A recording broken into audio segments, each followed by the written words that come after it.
Hey, I'm Duke on Twitch. If you want to support the channel and greensunzenith.com, you can find my Patreon, merch store, and singles store where you can buy singles through TCG Player or Card Hoarder in the video description. If you want to get in contact, you can also find all that info in the description below for things like donation deck lists or just wanting to reach out. Alright, let's get right into it. Hey team, welcome back to Dukes on Twitch. Back today with a pretty sweet list from a player, I believe, out of China, who played in a tournament and won the overall tournament, which is very cool. As you can see, it is an Abzan list. They are calling it Dark Maverick. Very similar to a sort of Cradle control style deck. Obviously has a fair few Green Sun Zenith targets as well. Just a really cool take on a pretty much green-black mid-range deck. We even have Hogaak in the mix, a few Barrowgoyfs, and yeah, a pretty solid effort from this player. Obviously not a deck you see at the top tables of online or challenges or a lot of paper events. So to see this up here is pretty cool. Let's have a quick look at the list. So, what is nice? Starting off classic, we have the Mana Acceleration in Ignoble Hierarch, Birds of Paradise, Dryad Arbor. We obviously have Green Sun Zenith to fetch these once upon a time to make sure the mana is consistent as well. One card I haven't played too much with is Ba Sing Se, which is a pretty cool card in this sort of shell, especially with Wasteland, potentially Talon Gates, obviously being able to sacrifice some lands potentially to Safekeeper, get them back with Icetill, or of course because of Earthbend. I think does make Safekeeper a lot more accessible for this deck, as it means that your mana isn't as much of a resource when it comes to Safekeeper. Typically, there's a bit of a thought about, do I really care about this creature enough to sacrifice a land? But if I'm getting the land back anyway, thanks to Earthbend, there definitely is a consideration for, the synergy there to make it a lot stronger. The bulk of the deck is definitely the white of the Reliquary, Scythecat Cub, and somewhat the Badgermole interactions. So obviously the Badgermoles allow our mana producing creatures to tap for more mana. I think the ability to make something like a Wasteland come back is extremely appealing. Cubs have been really strong. I think Cubs are kind of like that, they kind of filled the void of what I want from like a Tarmogoyf effect. And I feel like for years, Maverick really wanted a Tarmogoyf effect, which was just a bit more than Tarmogoyf. Obviously, Tarmogoyf is typically decent pressure, but it isn't disruption, and Maverick typically wants creatures that are both disruption and pressure. Cub allows it, I think, because a great example is against a blue-black tempo, where Thalia might be, doing a bit of work against their cantrips. You do have the risk of running it into a Orcish Bowmasters, but of course, Scythecat Cub, even after just one trigger, does get Thalia out of that Orcish Bowmaster range. So I think that Cub allowing you to somewhat save your creatures from some of the removal in the format kind of acts like a Mother of Runes in a way, while also increasing that disruption, which I think also increases the pressure, because if Thalia is going to end the game a lot quicker, then obviously also that extra one that is costing them on their Ponders and Brainstorms to try to set something up is a really nice synergy between those two parts. White of the Reliquary. This is a card that I would probably just associate with Newton from Hello Newton, and it's just a really strong card. He's a big fan of it, and obviously a big advocate of it. A lot of the games where he's cast it and he's untapped with it, he's kind of said the game's over. There's no real way for our opponents, getting away back from here. So I think that obviously means that I want to play with it. I have seen it in some lists with cards like Springhut and Tuco. Obviously there you're getting tokens to sack, which get you lands, which give you tokens, and just, that sort of engine rolls on. But obviously being able to Talon Gates with Vigilance, you can do some tricky stuff. So you can attack with the white first and then tap it to Talon Gates out their only blocker for lethal. You can also do some things like you can sacrifice a Dryad Arbor to it, which will obviously put an extra creature in the bin, or potentially get another Dryad Arbor out of the list. A lot of cool things, but I think the Vigilance and the ability for it to grow is really strong. This is probably the Maverick style area of the deck. I would say Mana Acceleration is still probably the most unfair thing that Maverick does do, which obviously isn't that unfair compared to the other unfair things, but I think Mana Acceleration is always one of those things that does put you ahead, of course, logistically on the board, and obviously, yeah, I think is something this deck really takes advantage of. We do have Collector Ouphe as just a Green Sun's sort of hate bear. Grist is just a really strong Green Sun's target of both against both creature decks and also control decks. Hogaak is definitely an interesting one. I played a little bit with Hogaak. I did have Bug Hogaak in paper. And yeah, just a really cool way to use the graveyard. Obviously, we have a lot of ways to actually cast it as well. So looking forward to that. And then Icetill plus Wasteland is pretty sweet. Obviously, if we need to, we can get rid of our own lands, such as Bojuka Bog, put them back into play, and then get an extra trigger. So pretty keen to see how many games actually come down to Icetill just wastelanding our opponents out of the game. And then I would probably put this section here as the way to stay in games. So Thoughtseize and Snuff Out as a way to interact with both combo decks and also creature decks. Bowmasters, again, to be just a threat that opponent might have to throw a Fatal Push or a Lightning Bolt at. Whereas you don't obviously want those going towards your Cubs or your Whites. Snuff Out, just a really efficient removal spell.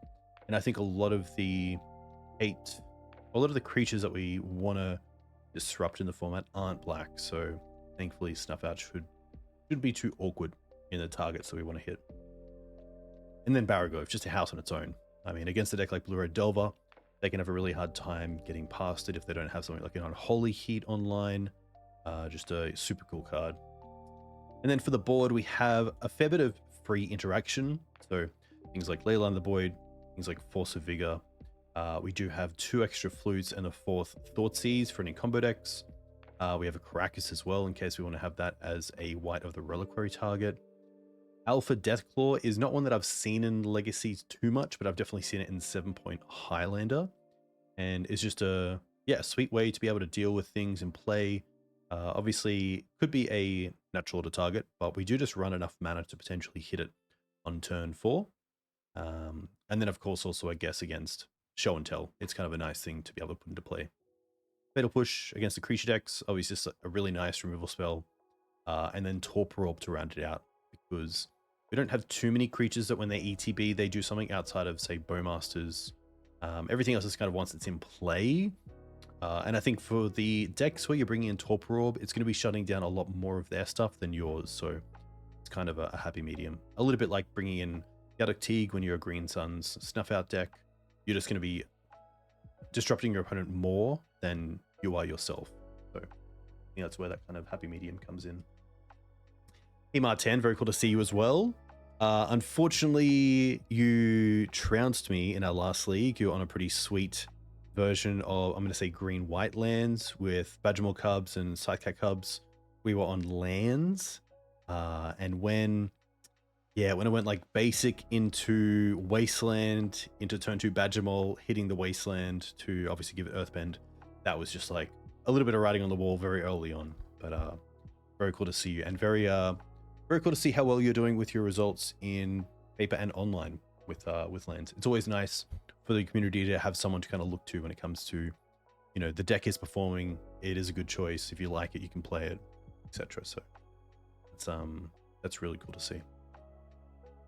And hey, Lord Miller Gaming, a huge thank you for the Prime sub.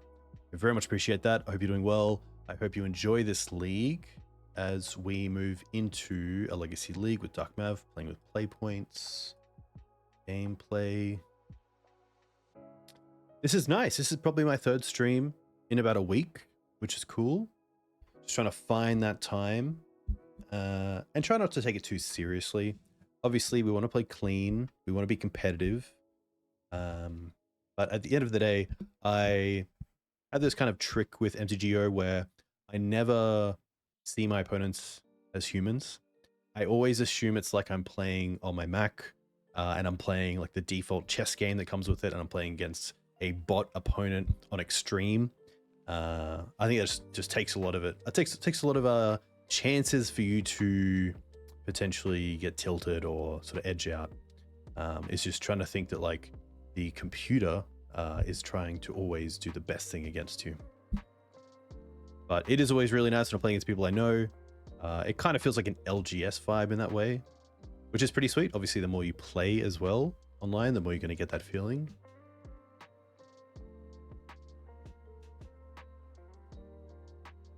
Hey, Martin with 6 trophies. Very cool. Well, definitely backing up what I'm saying by you doing very well both online and in paper.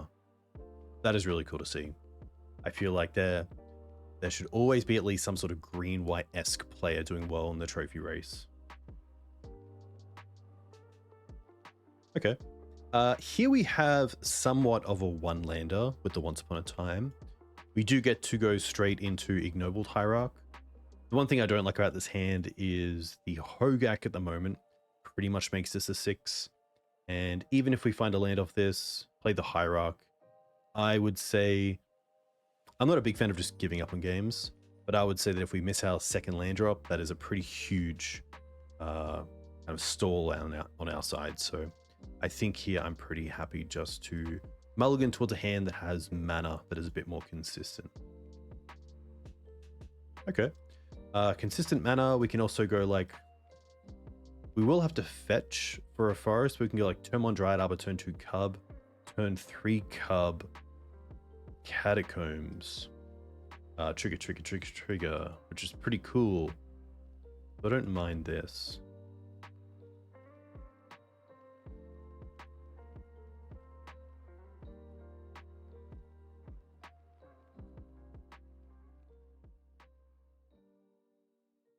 I haven't played against my opponent before.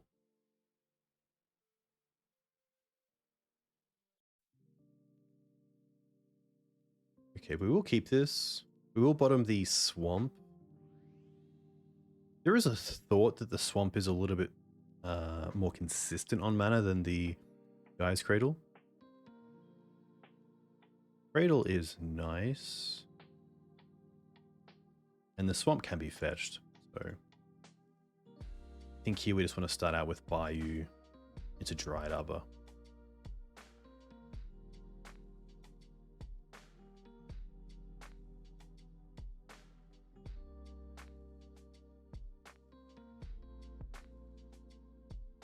I've seen some of these lists play more than 1 Dryad Arbor. I believe this version's playing 1. Does make sense as well in a non-natural order version. Ooh. Okay. I wouldn't mind like a Chalice here. Or of course a Snuff Out. Alright, let's go Cub. And then... Interesting.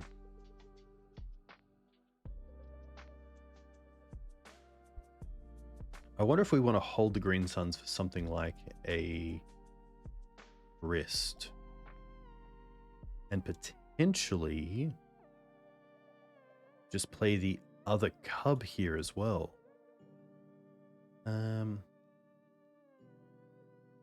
Let's build this guy up. Yeah, Cradle into Cub seems really nice. Like Thought-Knot Seer is a card I'm thinking about here. And, you know, taking the Green Suns but allowing us to keep the Verdant for these Cubs is pretty phenomenal.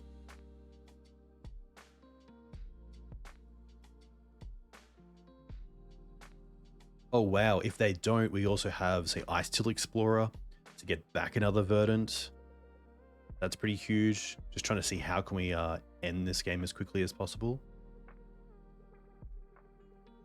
Okay.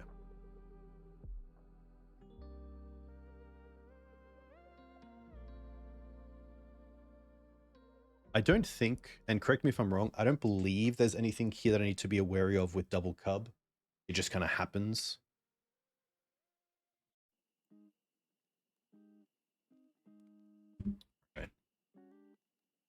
Okay.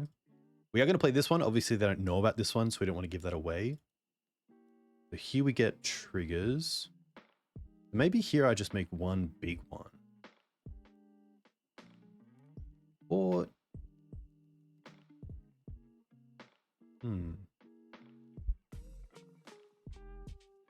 I don't mind going wider, just to get things going.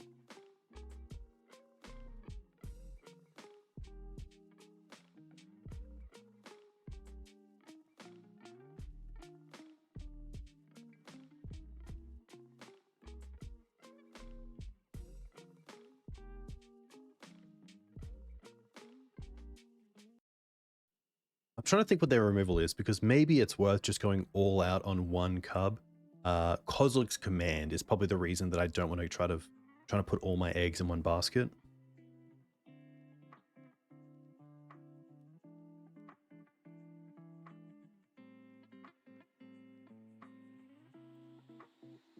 Okay. Hey Runcool, very cool to see you. Hope you're doing well. Always a big fan of hearing your name around the Legacy community, especially in Europe.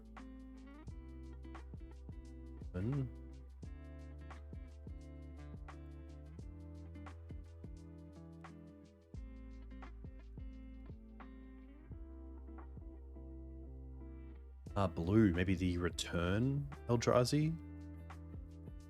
Okay. Another good reason to kind of go wider on our threats. Do they also have a Thought-Knot Seer to kind of back it up? No. Okay. No great blocks here, so pretty happy just to allow this. Ooh, once. Okay. I wonder if we want to...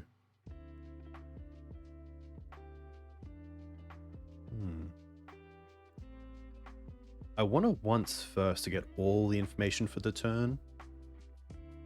And I think I want to do that off the Cradle.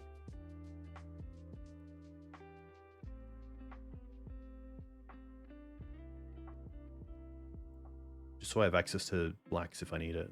Okay. Interesting. The Safekeeper is quite nice here because of Talon, the commands being able to deal with our big threats. Let's get Safekeeper. Let's go 1, 2. Oh, that was close. Ooh. Let's go Windswept. And I am just going to put them all on this one now.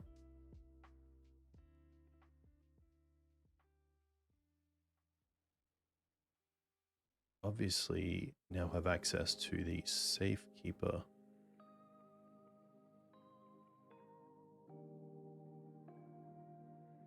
Now.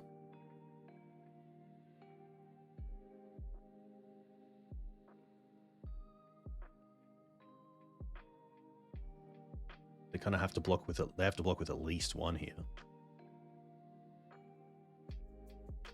Crazy how quickly they get out of control. Obviously, we have like a pretty nice start for us in that they didn't have real interaction with the Cubs. And now, you know, at worst, we have the chump block with Dryad Arbor.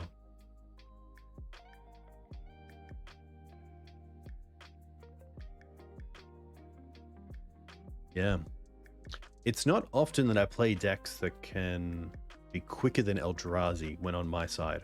I typically find my startups for the decks that I like to play, obviously Maverick, is a little bit of like setup here and there instead of just cub, bang, bang. So that's pretty cool. All right. Obviously, we want removal for this matchup. I don't think we want to worry about Force of Vigors. Bowmasters probably aren't where we want to be. Like, best case, they're coming down, hitting a 2/2, like the it that betrays, and then maybe like trading the token for it. I like the Snuff Out, so like the Fatal Push. Hogaak's interesting, but maybe just a little bit slow for this matchup. I feel like if we want an 8/8, we have it in the Cubs and the Whites, that this might just be stuck in our hand a little bit too much. The Thoughtseizes I could see potentially being the cut. Yes, we need to bring in 2. Okay.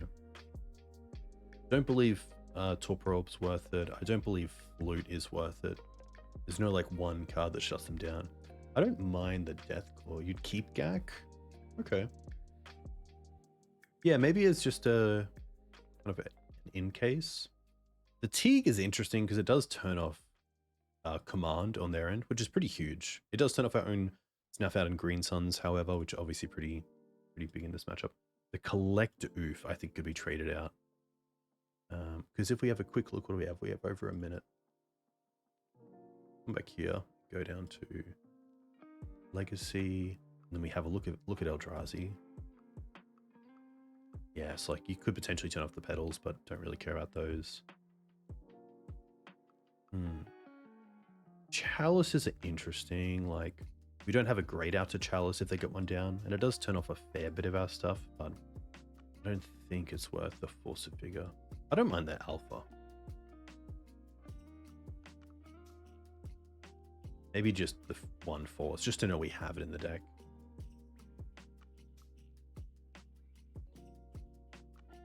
I probably want it in my opening because it's probably the Chalice one on turn 1 that we don't want to see. Especially when we're casting things like Fatal Push. Okay. I don't mind this hand. The Barrowgoyf's quite strong. Wants to dig for Wasteland potentially. It isn't as creature heavy as I'd probably like. But I also don't want to mulligan away a hand that still has a bit of a plan. Has semi good mana as well. I'm pretty happy to see where it goes. I am making it to Worlds. Worlds will be a lot of fun. I sadly didn't see any Legacy or pre-modern side events, but hopefully we can maybe put the word out and get a bit of players who are pretty keen for it. Pretty happy to see this, seeing that we have the Fatal Push. Okay, that's pretty great. Let's start with the wants to potentially find a Wasteland. No. Okay. I don't know if I want the Icetill in my hand for Thought-Knot Seer. I'd probably rather as a Green Sun's target. So I actually don't mind the Forest here. Because I believe Eldrazi plays Wasteland. Yeah. What we could do is go Womp for Fatal Push.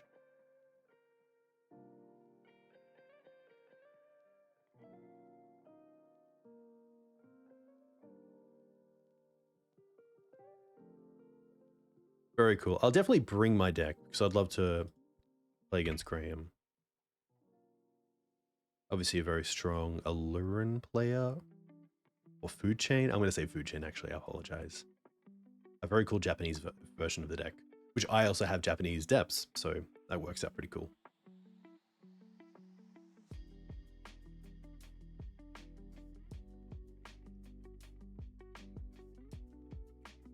Right. Oof. Pretty perfect draw. I think here we're just going to build out our mana with the Ignoble Hierarch. Yeah, Worlds would be sweet. You have 9-land green for pre-modern. Very cool. Is that with Land Grant, I assume?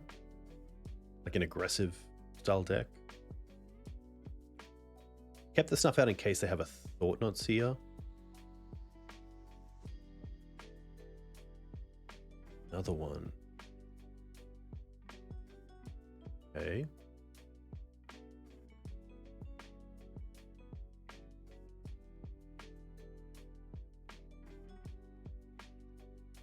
I think I should have done this earlier because it obviously gives them a little bit more. Yeah, I think like end of main phase 1.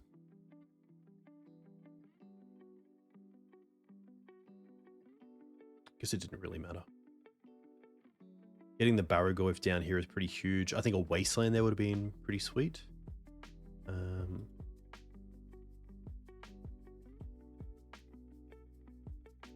There's also the thought of just Grist get rid of this. They have 2 cards in hand. So we play the Barrow.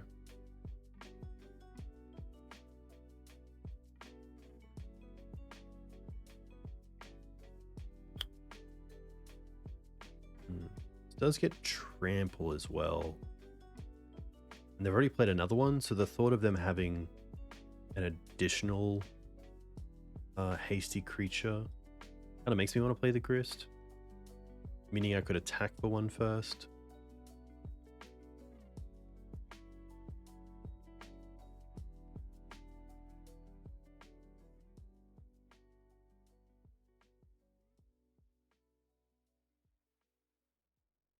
Pretty tough there as well if they have Dismember.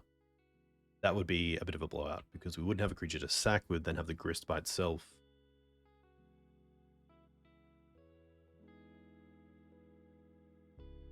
I got nothing. Most likely a command of some kind.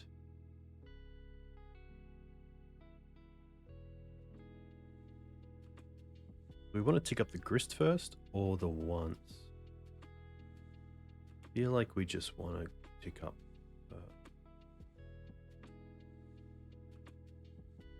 White would have been pretty cool. And then probably play the Windswept. And then play the Barrow. Ooh, there's also the thought. I'll play the Barrow, but Talons it out of play. I'm not too sure what I'm worried about. Like an All Is Dust. I don't think they play All Is Dust. No. It's really key command. 2, 4, 5, 6. I think we're overthinking. Play the Barrow. Play the Windswept because then we get the Dryad Arbor.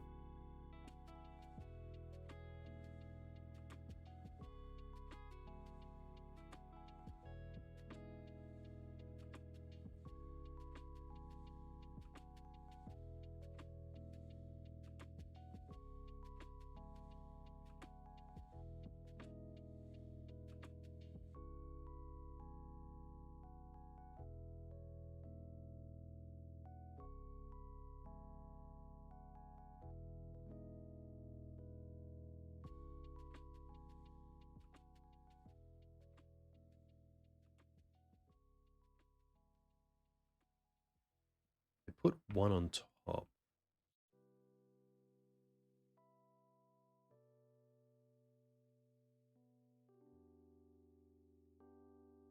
Melody Smasher. Okay. I wonder if it goes for us or Grist. I assume Grist. Yeah, there goes Grist. And I feel like here it's worth getting out that Dryad Arbor.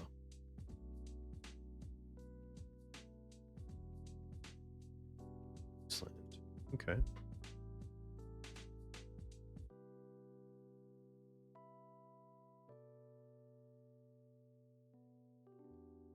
Do you have Talon Gates to buy some time against this? I think we're just taking away their wasteland.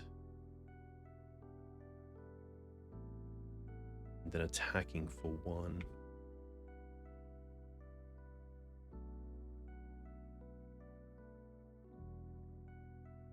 Thankfully, this is discard when it becomes a target of a spell an opponent controls. This would be a permanent.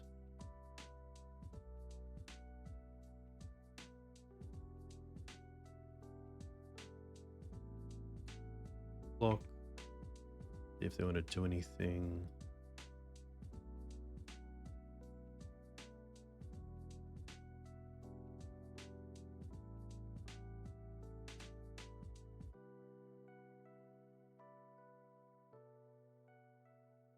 Now, if we get to attack with these two, we do turn off the Ancient Tombs, because then they go to 4. Ooh, interesting. Okay, let's start like this. Okay. White would be a 1, 2, 3, 5, 5.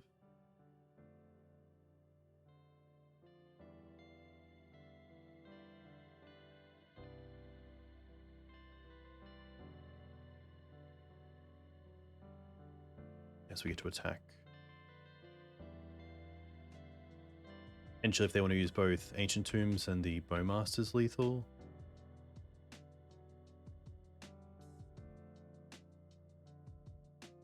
Have 1 card.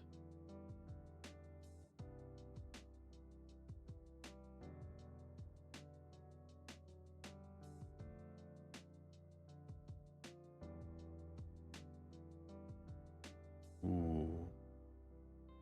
Okay.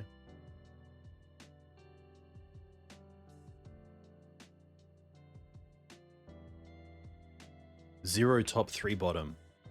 They don't know what they're drawing.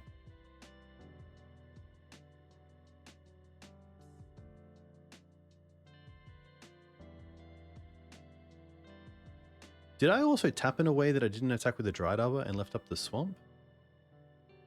Why did I do that? Ooh. Okay, something tricky we can do here is we can Green Suns for 2, but get Safekeeper, and then make sure that we can attack with both our creatures by giving them Shroud. Yes, let's go. Oh, I overdid it. I overdid it. Okay, is there another way to get there? I was thinking too much, because obviously we need 2 mana for the Bowmasters.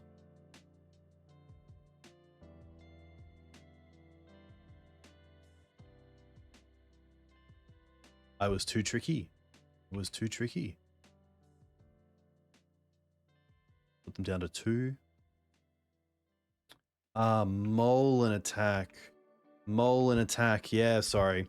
Sorry, yeah, there's other things to do there, but hopefully it doesn't matter. But that's a great point. Take more time.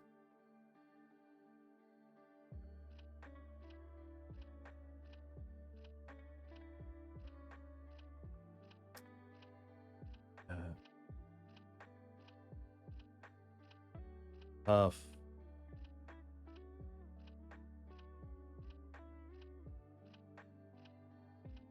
Well, the best way of learning those sort of mistakes is definitely by making them.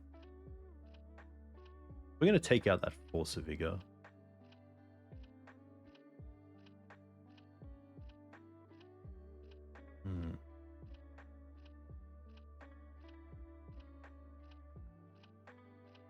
Yeah, I should have taken more time to assess. 100%.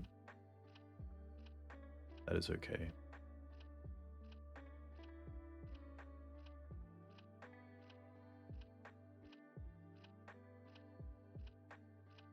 Oh. Maybe not those.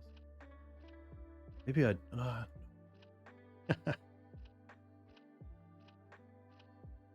Could just be a flute. Potentially name key command, make it more expensive. A little bit slow. Like turn 2 white, turn 3 Barrowgoyf is kind of cool, but I reckon there's a better hand. Okay. Happy to keep this. Especially turn 1 Ignoble, turn 2 play Wasteland Badgermole. So if we keep this, I think it's the white we put back, just because we can find it with Green Suns if we wish. Alright, let's start with once. This hand looks really nice. Okay, well there's the white, so that's going to come back to us. Unless we want to hub. I kind of feel like we want to go with the white. White does need more resource, whereas Scythe just needs lands. Land, ignobled. Play Wasteland, Badgermole Cub. Wasteland them, get the Wasteland back. We then still have the Green Suns. We then still have 2 mana to play with. It could honestly be the Cub. Especially Trample. But white... You know what? We talked about white at the start of the match, so let's go with white.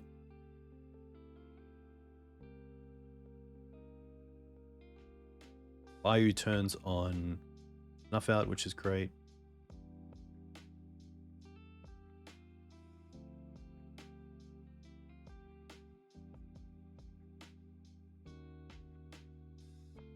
Alright, so we want to play the Wasteland. And then we want to go Badgermole Cub. When it enters, make this a creature. And now we want to waste... Ooh, I think we do still. We don't want to, like, we could keep it for a soul land, but I'd rather just try to hit them as much as possible. Try to keep them off as much mana as possible.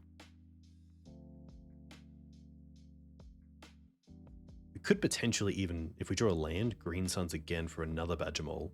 Hit this Wasteland. Hit their wasteland, hit the land, get it back. Ooh.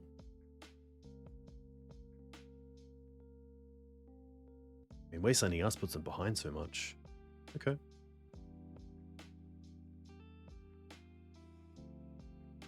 Play the pedal. Play double pedal. Wow. Play triple pedal. We did sadly take out the Collector Ouphe. Okay.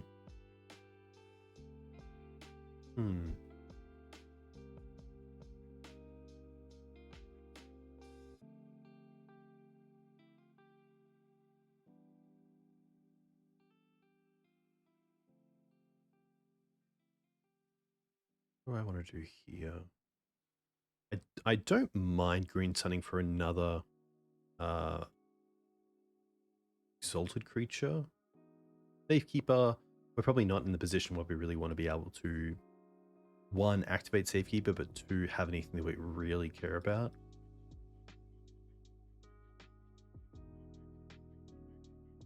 Oh, that taps for more. Now that's interesting.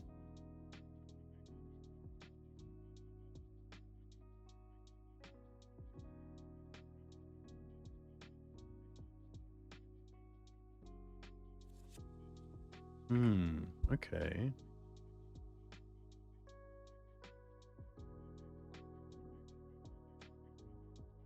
We did not keep Ouphe.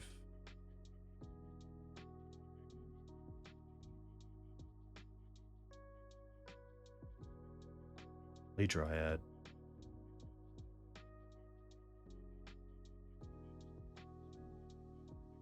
Then I still want a Green Suns here.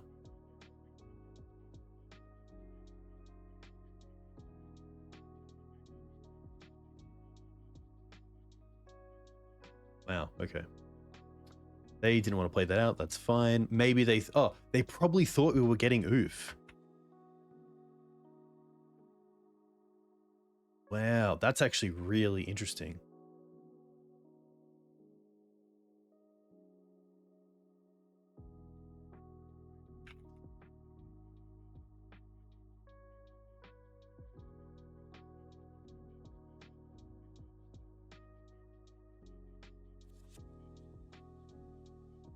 Really interesting.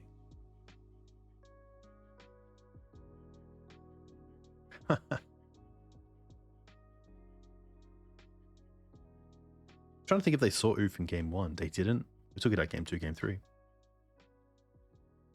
Yeah, Green Suns definitely does that. I've had a few Green Suns where I haven't been able to actually cast it. They've just stuck on the stack. Pretty cool hand. Happy to keep this. Turn 1 Green Suns for Dryad. Turn 2 white into Cub. Pretty cool.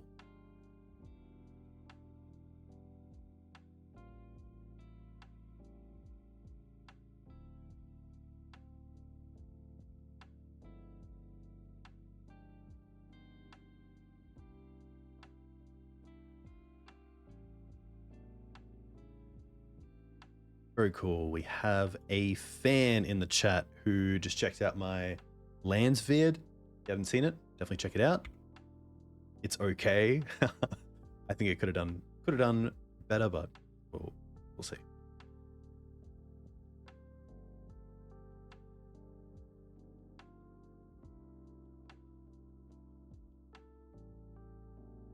Yeah, next turn. Ooh, yeah. Exploration. Ooh, okay. Saga. Nice. Anything more?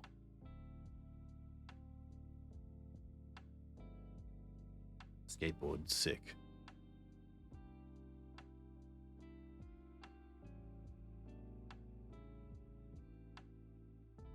Right.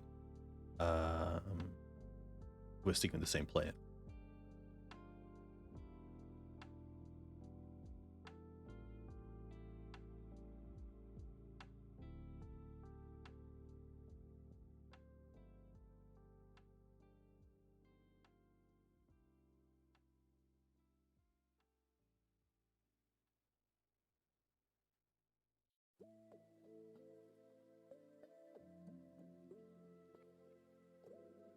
Okay. Loam. Take the map. Makes sense.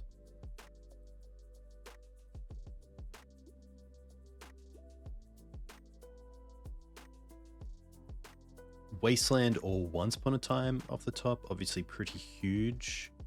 The land that we get off the white comes into play tapped.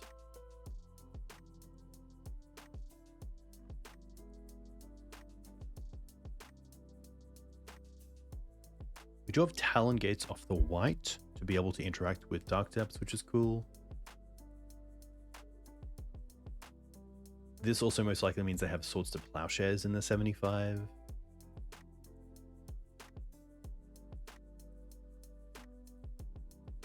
There's a world as well where I want to go after the spawn token with the Snuff Out, just to keep them off that mana, because it is relevant with the Saga, Skateboard.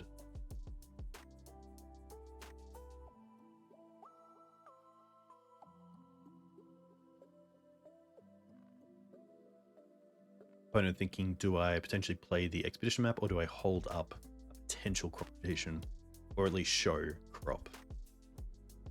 Okay. Yeah. So right now, thankfully we get to untap and see what they do with the spawn token, if anything. Barrowgoyf. Not bad. So they currently have access to 1, 2, 3, 4, 5 mana. 2 for the map, which puts them down to 3 to get stage, to play it, which is 2, and copy, which puts them down to 1. So skateboard next turn. Okay. We definitely want to keep up the white. I think we do want to go after this more than the Saga token. Would be a 4/4. Isn't nothing.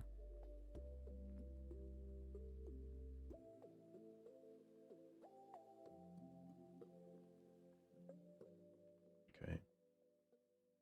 Let's go with land trigger. I think we just want to make the cat bigger because the white would already have a pretty big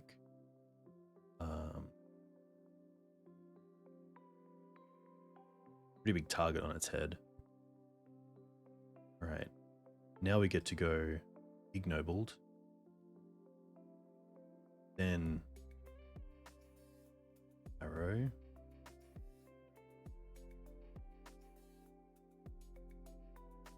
and now we just get to attack. I think I do.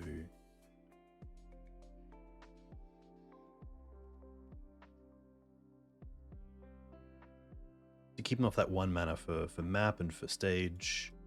Oh, they're tapping it. Oh, what are they? Oh, of course. They had, yeah.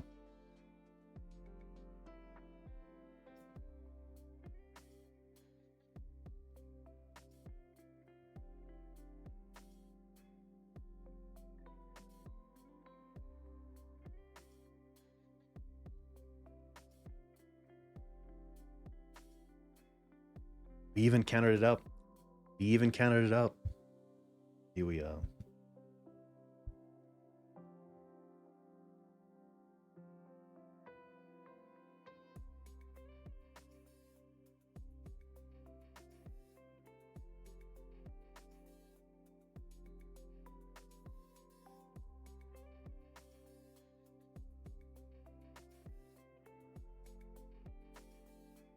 Oh, it's the sphere version. Okay.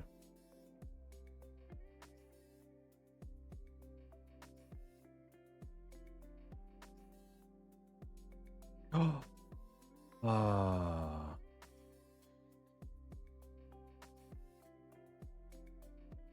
Guess there's nothing we could really do there anyway. Yeah. I forgot about the needle, obviously naming the white. Okay. I think here the Bowmasters, the Hogaak, most likely the Snuff Outs. We want the forces, we want the ley lines. We want the Caracas. We probably can bottom the Thoughtseizes. I kind of feel like instead of Thoughtseizing them, just have the Force of Vigors and the ley lines to do their work instead. I don't mind the Safekeepers. Maybe the Flutes. I don't mind Flute, like on, say, Saga or Thespian stage. This is pretty cool.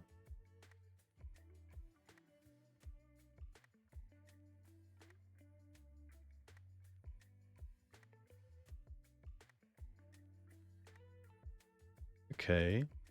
I think here we really want mana to work out, which isn't the easiest thing.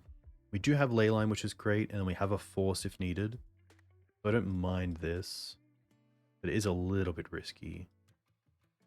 The Once really has to find a fetch land. I think the Leyline should hopefully keep enough pressure off.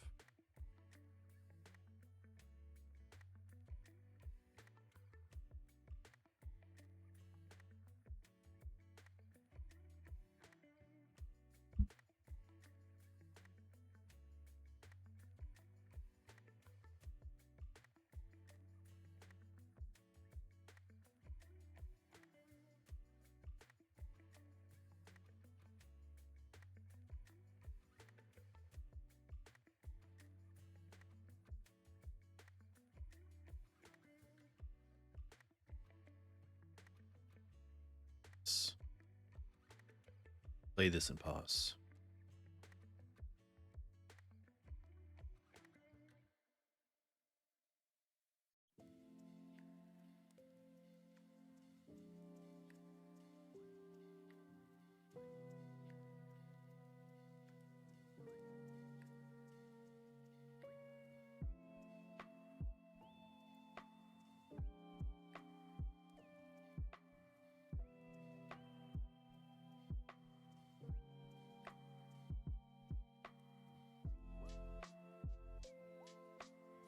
Would love another fetch land, especially a Verdant.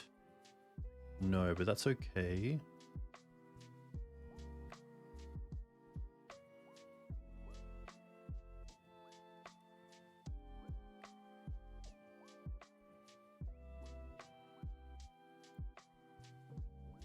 There's a small issue if they just have like stage depths or stage and crop, depths and crop plus land.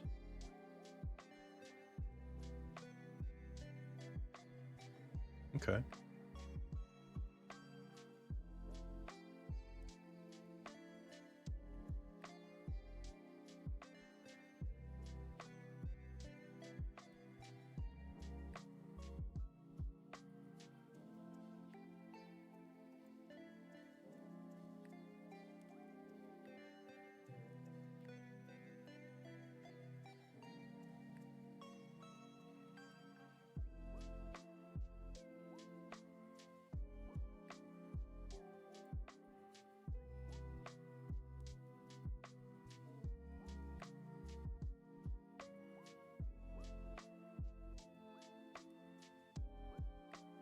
Take the Mox Diamond. Okay.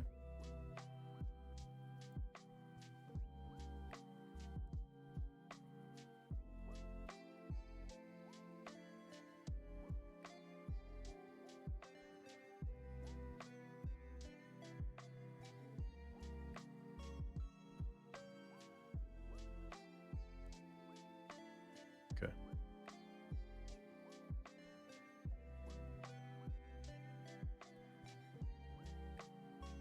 Nice. So here, I actually wonder if I just want to take out the stage right now, because we can't beat depths. What are the chances? They have one card left. They picked up Mox Diamond from, maybe then we just get a threat down. Potentially next turn we can everything.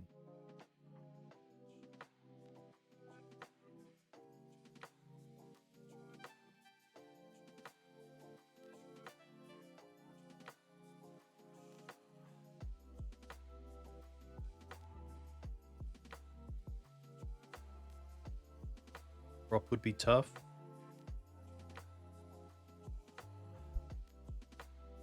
Float 2, crop the depths, 1, stage, player in the wasteland.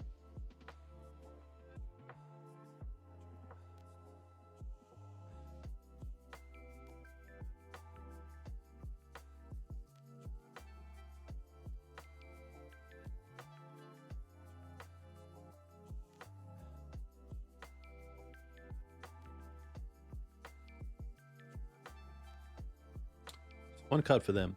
This Wasteland also means that the Barrowgoyf is going to be off for a little bit longer.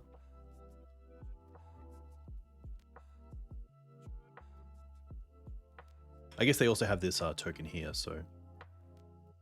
Interesting if they allow us to have the Wasteland, or if they Wasteland us.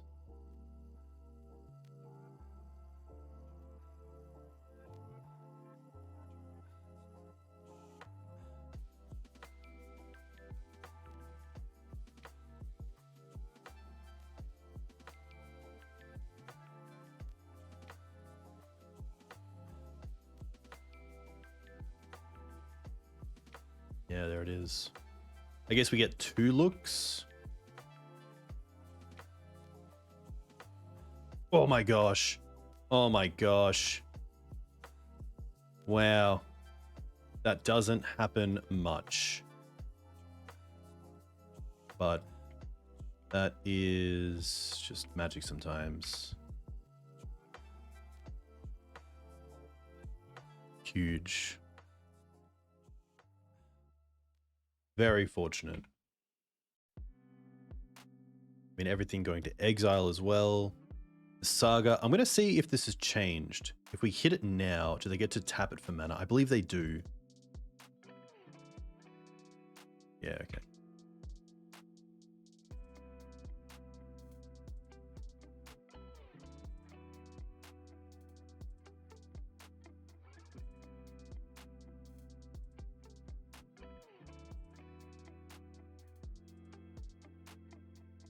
The Wasteland wasn't doing anything to keep the Barrowgoyfs. Like, if we just draw into a black source, that's what we need. So I wasn't too unhappy about this, just throwing this Wasteland into the Saga.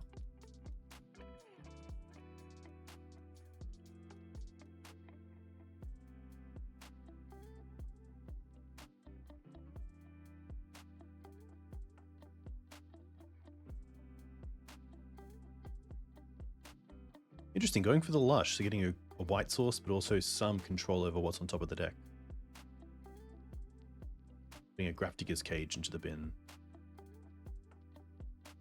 Okay. It's pretty cool.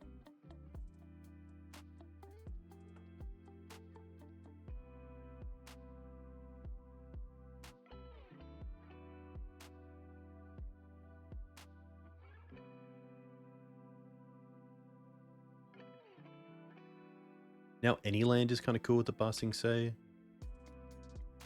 Okay. Let's once, because if we find a Hierarch, then we can obviously use that.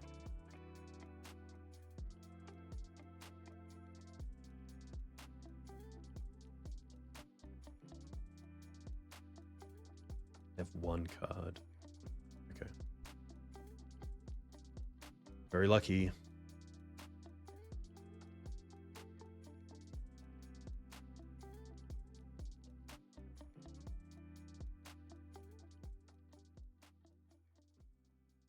I think we're just keeping this as is. Yeah.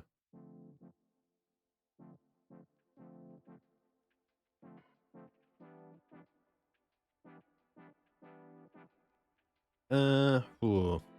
Mana obviously pretty tough. The interesting thing about this part is that we do have the Force to interact, we do have the Wasteland to interact, but obviously no green, so I'm pretty happy to mulligan this. Okay. And keep this, put back a Cub. And then we get to go turn 1 Hierarch, turn 2 Cub, Cub.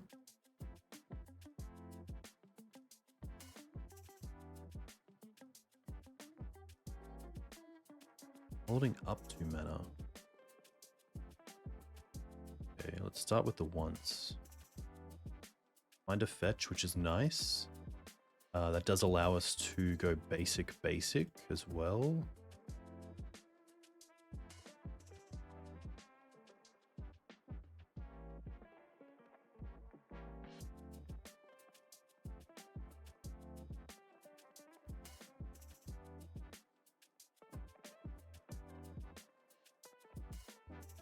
Yeah, it's very true. That is another way to go about the plan.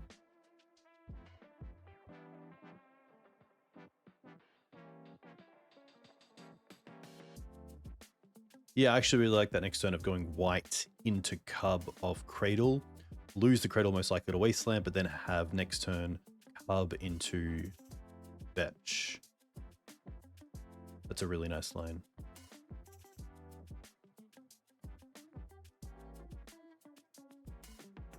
Just passing. Okay. Ooh, yeah, let's still go white. Land. Hub.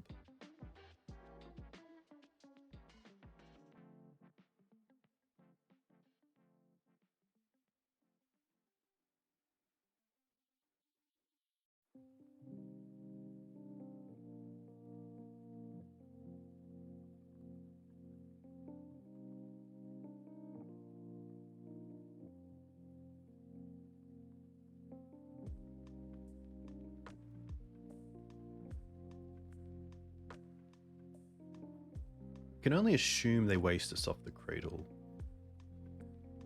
No. Okay.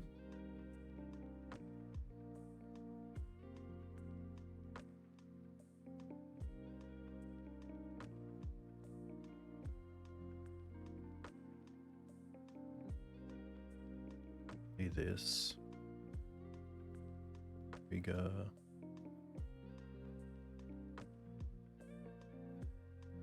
Yeah.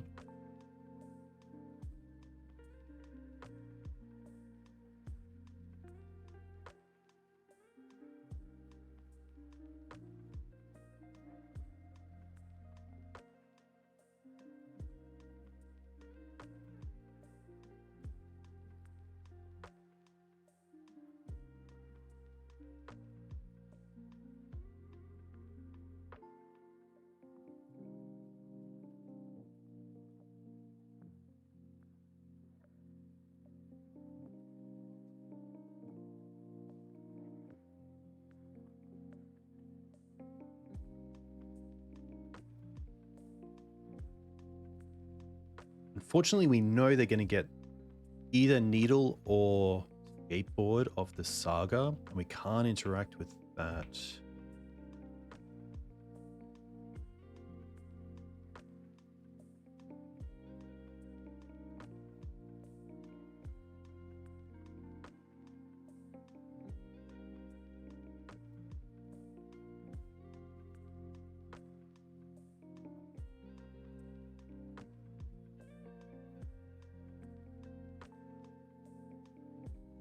But at least they can't go for depths now because we have the Talon Gates.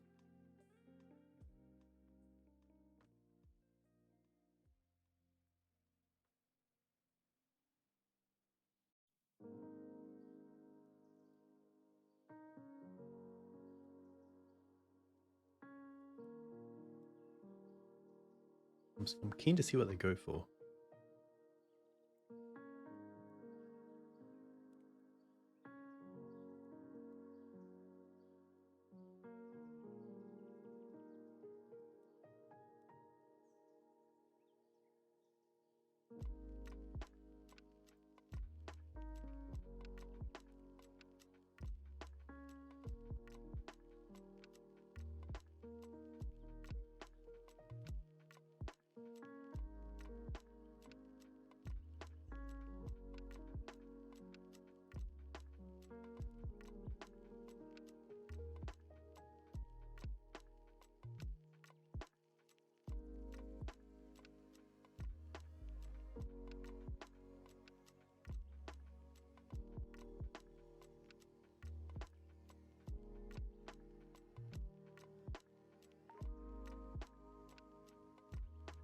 But it's taking some time, but that's more than fine.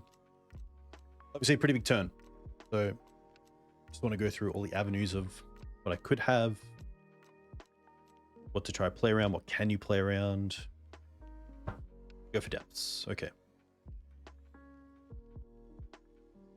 They use the mana. Ooh, interesting.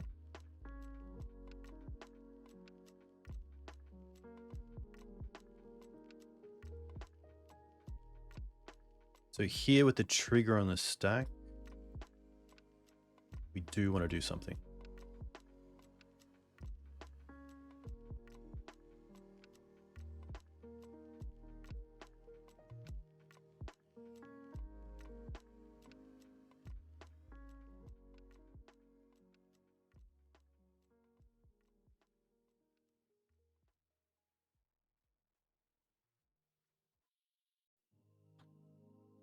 Is Hamlet legal as of now?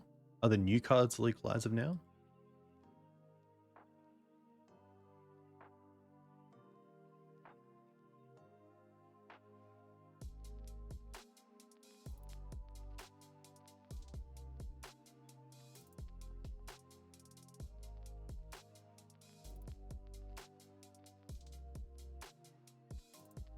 That would have been pretty cool if they had it.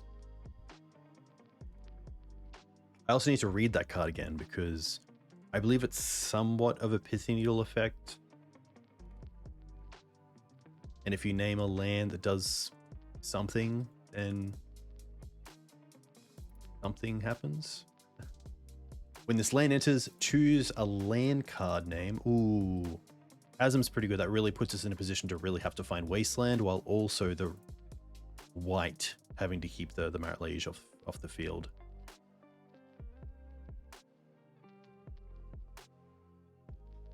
Oh, but they have to sacrifice it. Tough.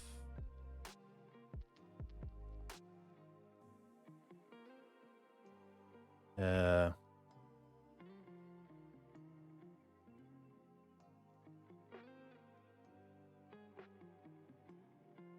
a tough spot for my opponent. A very nice opponent, I will say.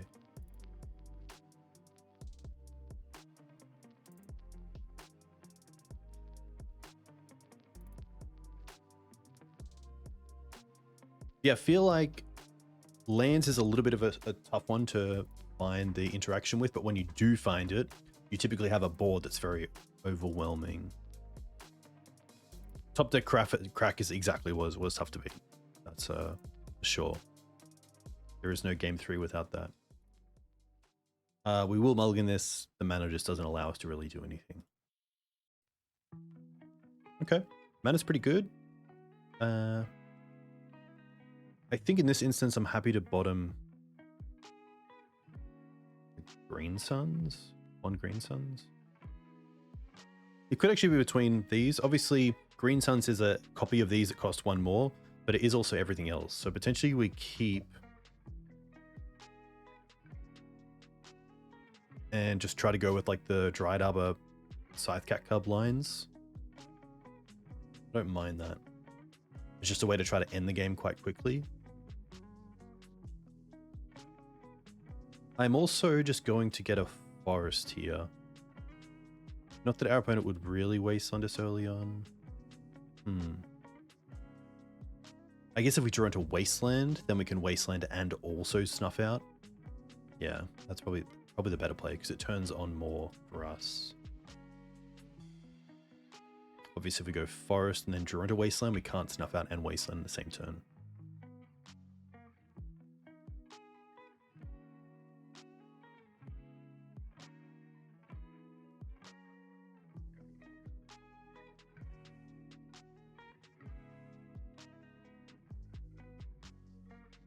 Delta's interesting because I kind of... Oh, okay. I was going to say I kind of want to play around days to some extent. So I could here Thoughtseize first and then just play the Cub. I could also play the Verdant, play the Cub, fetch, get the Cub trigger, and then Thoughtseize. Maybe that's the line. The Cub.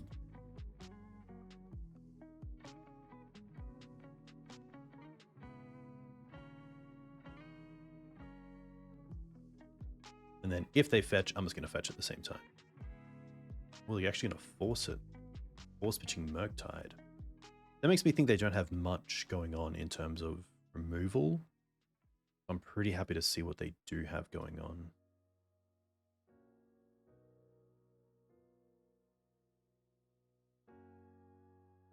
Could be a forced Brainstorm. Could just be a Daze.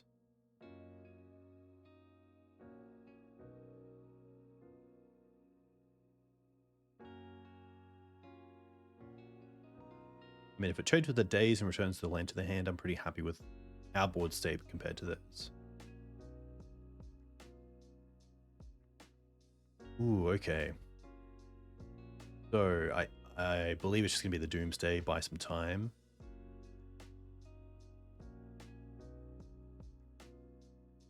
It's good to know about their hand.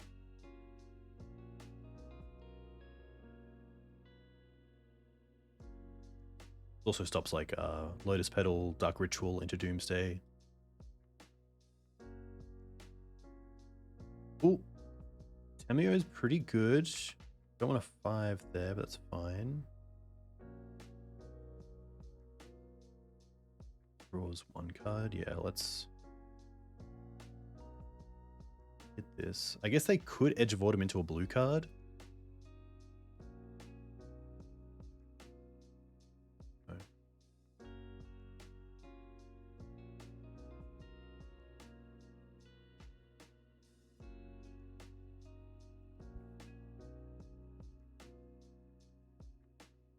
I think here it's white, because white also just turns these creatures into wastelands.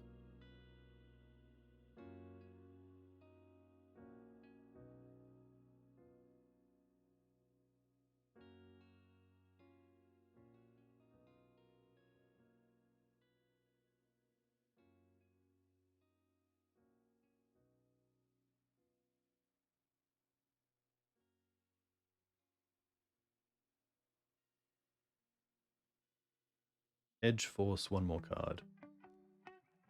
Just Doomsday. Half.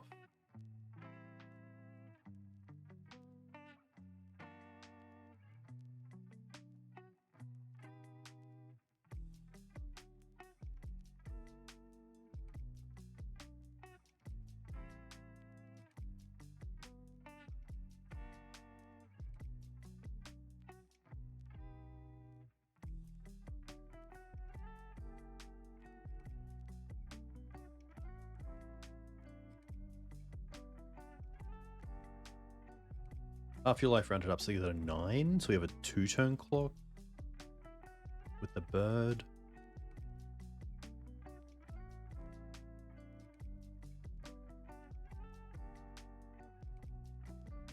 Yeah, Talon Gaze would be a pretty cool way to win this.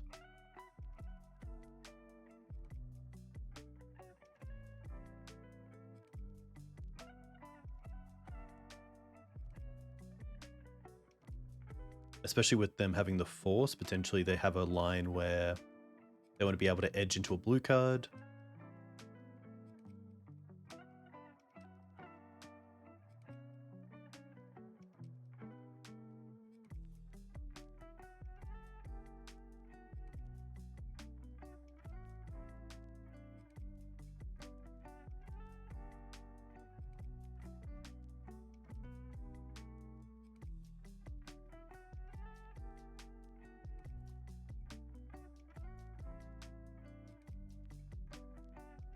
I like the extra Thoughtseize against Doomsday.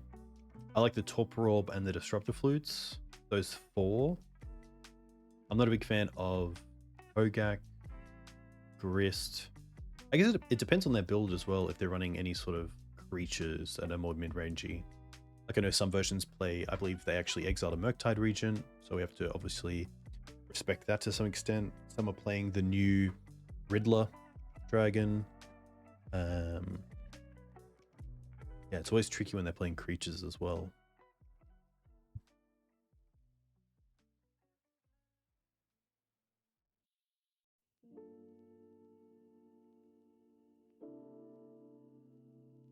While they're doing this, I'm going to go for a bathroom break. I'll be back in a second.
Still going.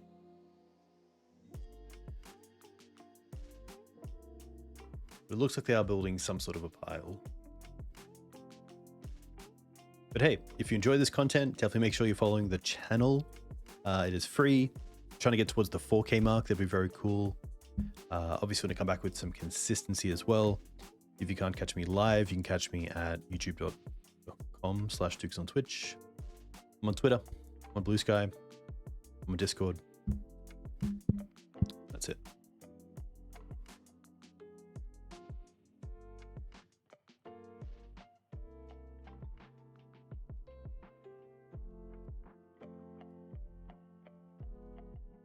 I do feel better with Torpor Orb in the 75, just knowing it's there. If this was a Fiend Artisan build, you could potentially look at Hushbringer.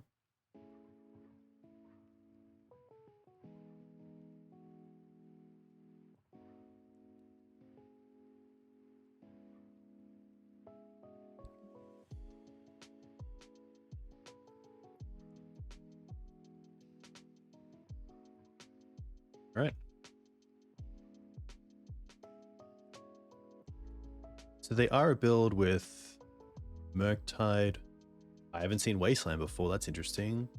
Bowmasters, Tamiyo. I don't see any petals. Oh yeah, there's one. Okay.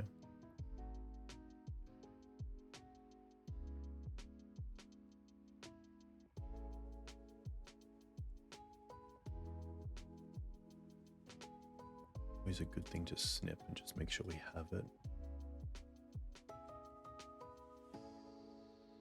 Right. I was gonna say, like, does Green Suns for Collector Ouphe change things?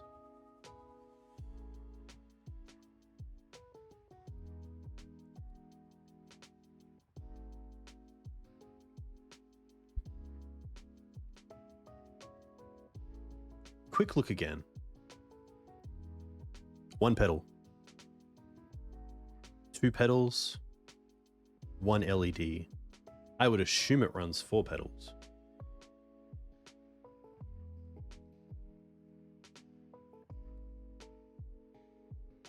Is there a world where, like, Scythecat Cub is worth grabbing?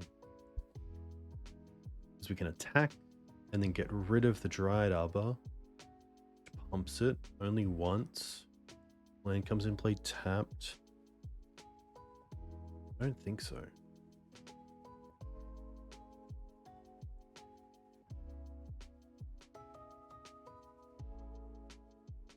I guess we get the Ouphe because it is just potentially some sort of interaction.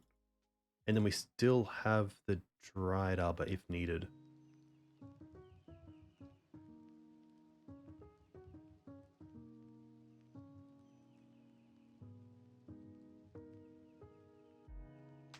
Did they edge in response? Try the Ouphe. Attack with the white.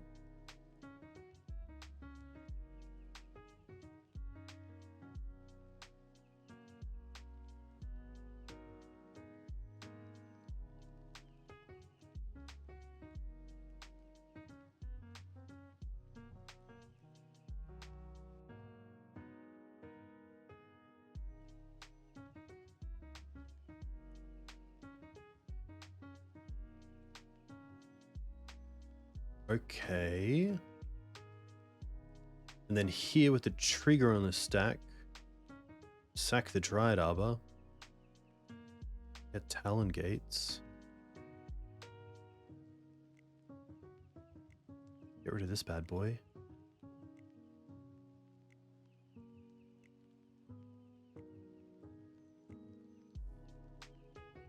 And then we have untap, play the bird, attack for 4 damage, get rid of the bird for the other Talon Gates. Very cool. Always nice to take down game 1. Alright, the extra Thoughtseize, the Torpor Orb, the 2 Disruptor Flutes. I think we can take out the Bojuka Bog. I think we can take out Snuff Out to some extent. Probably the Barrowgoyf's probably just a little bit too fair. They are running Tamiyo. It's kind of annoying. So maybe the extra Snuff Out is worth it. We just play like this. Safekeepers usually side out. I don't think there's anything better than the Safekeepers. I do like that they protect both disruption and pressure.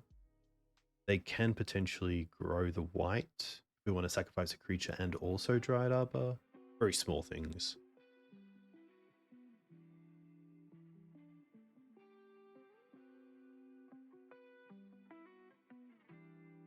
Like Teague turns off Force. That's really it. I think we're just going to see how this goes. Would love to not have the Torpor Orb in our hand. When they Thoughtseize us, it's not there. But would love to draw it before turn 3. Okay. I don't mind this hand. Someone wants Safekeeper, white. Have a quick think. Obviously no Thoughtseize, no flutes. Not too much control over our whatever our opponent's doing other than Wasteland. It has a plan. Safekeeper white.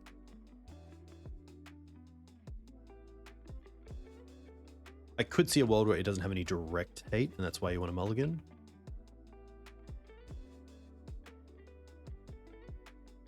Okay.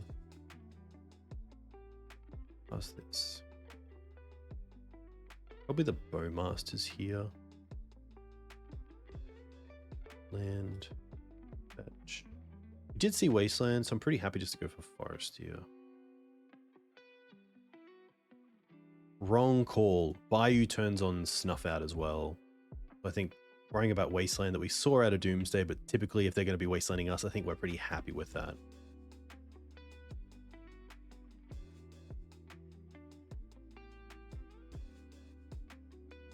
Yeah, and again, we've talked about this. This means next turn, if we play the Wasteland, we can't Snuff Out in the same turn either.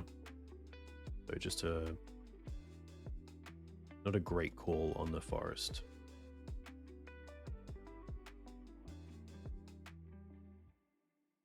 But we learn.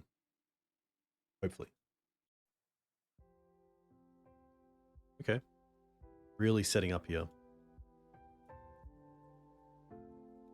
They shuffle. Okay.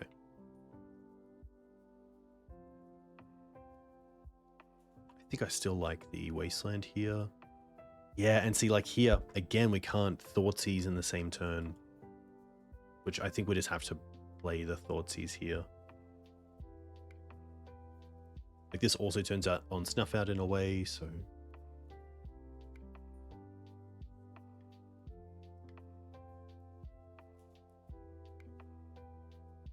Wow.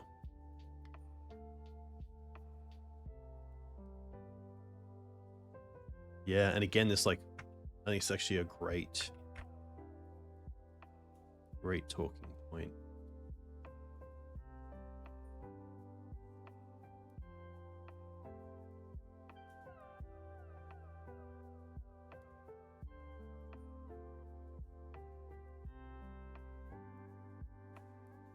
I think it is the days.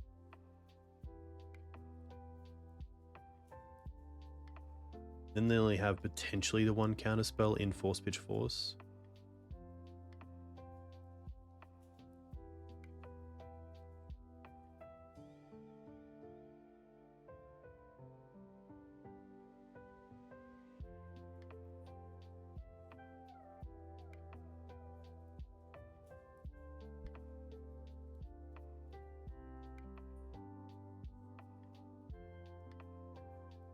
Yeah, as you could see, if we had the Bayou, we get to play the Wasteland, play Thoughtseize.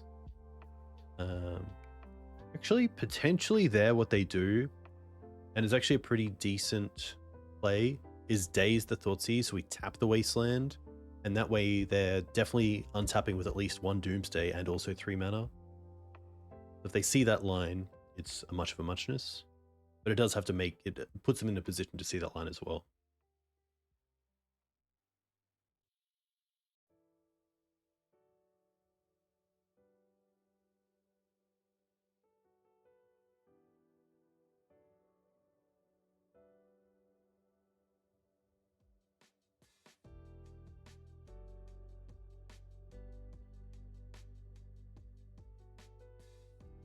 And then small things as well. If we draw into a Thoughtseize, we can't obviously double spell black because we have this forest. What you're probably getting from this is that I won't make that mistake again.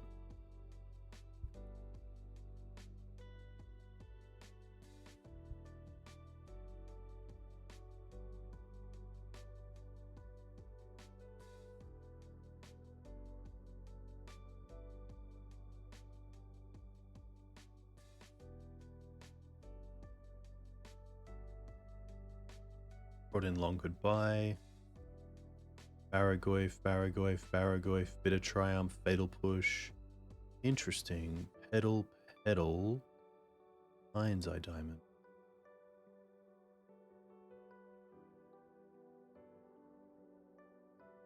Yeah, I've never really played with Unhinged lands, so I did want to try them out here.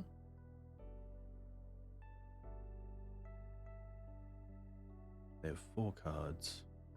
I think we want to try to go with back for 1. How many brainstorms do they have? 1, 2, 3, 4 ponders. 1, 2, 3, 4. Okay, there's Consider, there's Consign.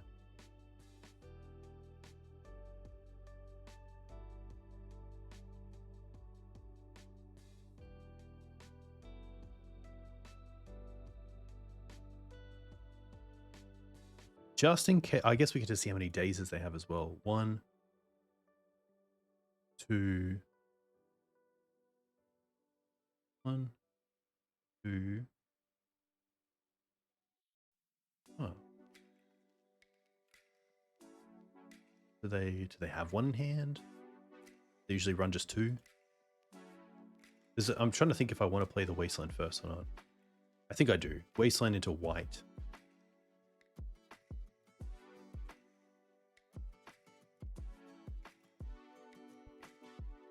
65 LB, no, a pleasure.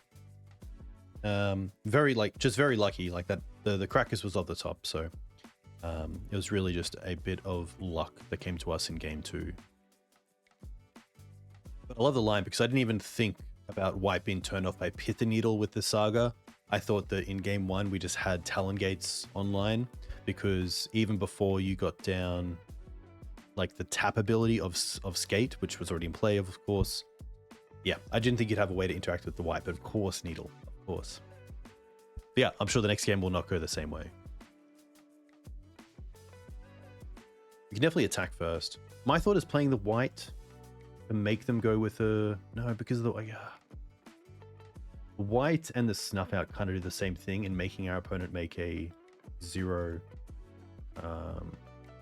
turn. Don't think Bowmaster does enough damage, that's the thing. I guess these two do play very similar roles in that it's just getting rid of the Oracle with cards in deck. Maybe then we do go with Bowmaster.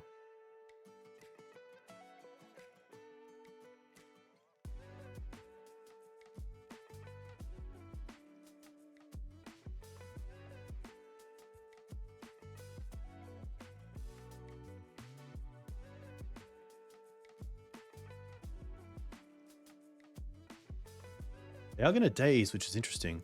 I think here we actually allow the daze to occur and wasteland them back to 1.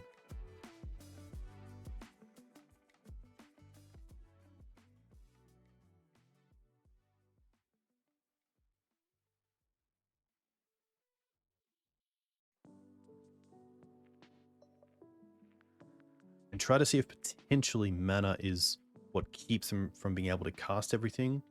And then of course keep the Snuff Out. Yes, this is fine. You go Street Wraith.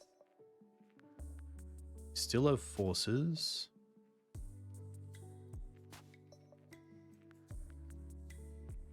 Okay. That's interesting.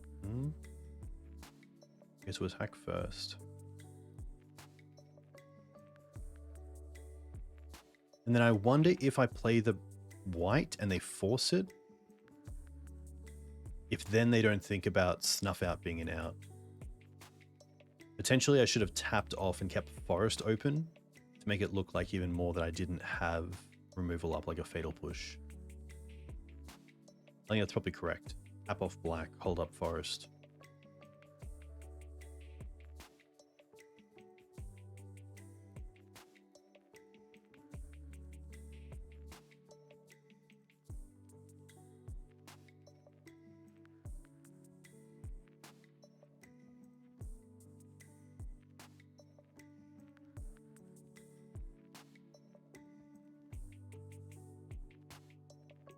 Did they keep the edges? Apologies. No, they did not.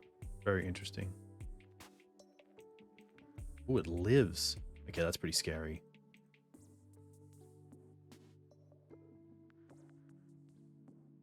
Unless they think they can win this turn with less cards.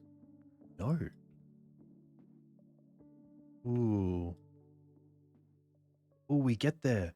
We get there because we have Dryad Arbor. I believe we just get there, right? We get to play the Ouphe. And then we get to go to attacks. So close.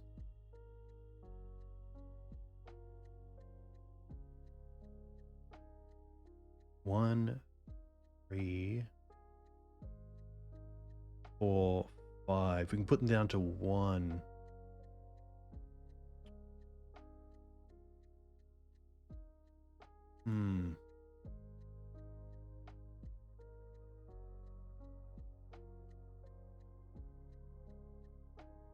Yeah, we can search for Dryad and sack it to the Safekeeper. But yeah, sorry, I got the, yeah, obviously the math is there. Let's go attack. 4 damage, sack this.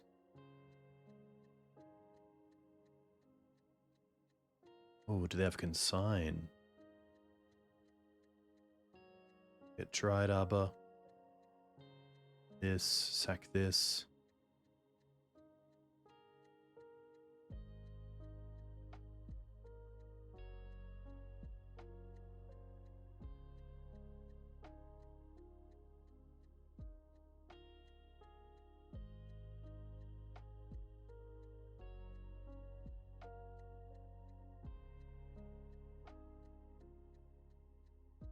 Nice. There we go. Very cool. Very cool.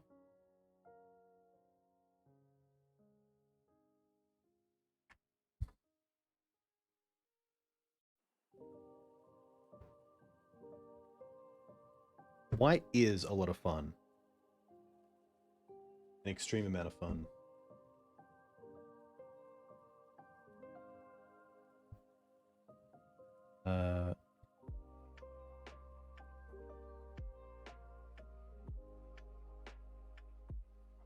Green white lands. Doomsday. And the first matchup was Eldrazi. A good mix, honestly, so far. Cool to see. 1, 2, 3, 4, 5, 6. Yes, I can count. Nice. Strix 7. There are some cards. I will talk about them soon. I believe the 1 mana, is that where like the new Path to Exile is for creatures and planeswalkers? And more so not, I am like happy that it's in the format and it is something that Maverick can use, but I think it's also something that's very good against Maverick decks, and just giving more access to those sort of decks is a little bit tough. Erode, yeah. It'll be interesting to see, hey Jacob, good to see you. It'll be interesting to see how good it is against Mav, which obviously it will be very good. If it potentially means that, say, like the green-white versions that typically run 4 basics is where you want to be. I'm pretty happy to keep this in the blind. Like turn 1 Safekeeper, turn 2 Badgermole on Wasteland, turn 3 Grist is pretty cool. The new sort of 2 mana draw spell is obviously very good as well. It is a sorcery for 2. Like look at the top 3, put 1 in your hand, 1 at the bottom, and 1 in your graveyard, I think. And then if you have a sorcery, you get an extra card. Did see Roland. Here we go. This one. Look at the top 3 cards of your library, put 1 of them into your hand and the rest on the bottom of your library in any order. If there is an instant card and a sorcery card in your graveyard, instead put 2 of them into your hand. So look at the top 3, 2 in your hand, and then 1 back in the library. So pretty great card advantage for a deck like Delver. It will be interesting to see how this affects how many sorceries and instants the decks play, if it potentially runs into how many creatures they're running. or lands. Maybe the land count can get a little bit softer. Yeah, green-white lands with a road looks sweet.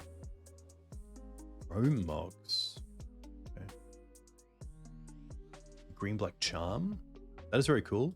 Do you have a green-black charm? Can you find the version if you type exclamation point card and then the name of it? I'm going to assume this is going to be a Beseech deck, seeing they've played Chrome Mox without anything else. Witherbloom Charm. Black-green instant. Choose one. You may sacrifice a permanent. If you do, draw 2 cards. You gain 5 life. Destroy target non-land permanent with mana cost 2 or less. Very cool.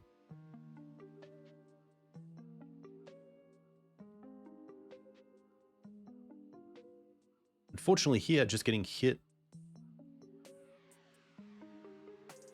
for tendrils. Testing the charm and cradle for sure. Yes. You may sack a permanent, especially because it's not a non-token permanent, which is pretty cool.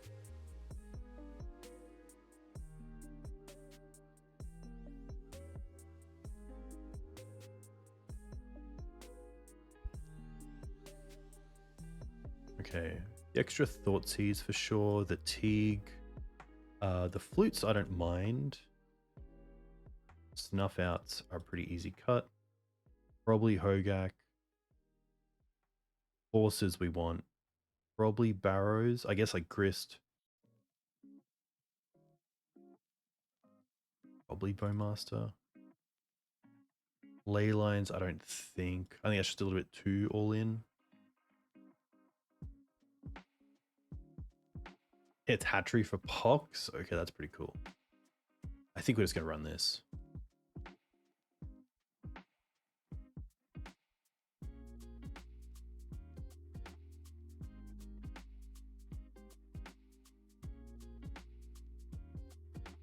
Really want a Thoughtseize opener. This is probably just not good enough. Okay, a Thoughtseize opener with also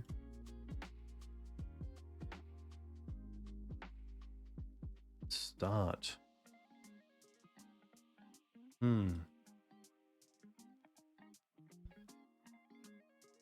Pretty interesting. I kind of want to go. I don't want to go bottom ignobled and then just keep the Once Upon a Time for the Force.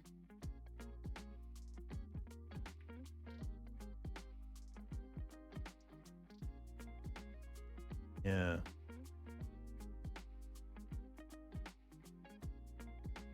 I did keep a 7, which is always a little bit stressful.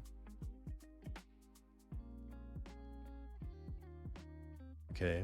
They have a wish and they obviously have a lot of mana here. Pretty happy just to take the wish. Open the hand.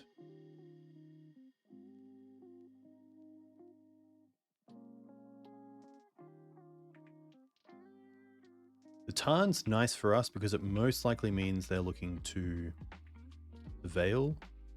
But at the same time, I would really like it if they didn't play that, because obviously now they can play around it to some extent.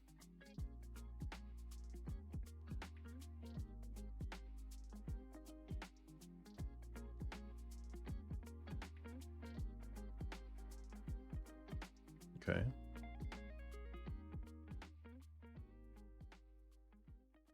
Still pretty happy to go after it. The Wasteland isn't doing too much for us with the white as our threat.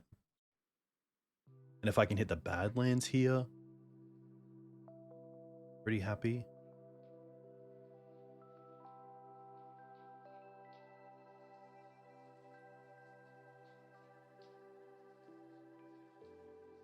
Whenever you cast an instant or sorcery spell, target player mills 3. If 5 or more mana was spent to cast that spell, that player mills 10. Very interesting. Or of course, Mildex. I feel like my opponent taking time here means they might just have found a way to get there. So hopefully the Force... Oh, they're going to play another Plateau. I wonder if they like side into Initiative.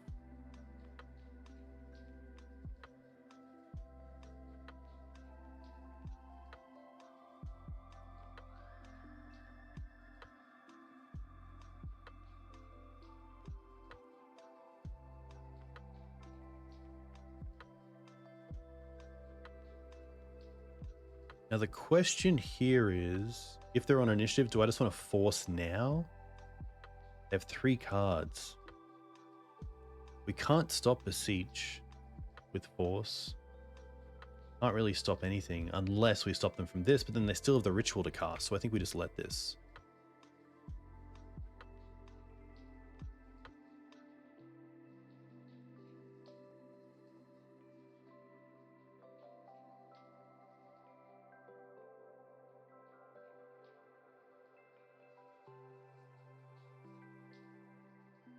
Interesting, that is passed back.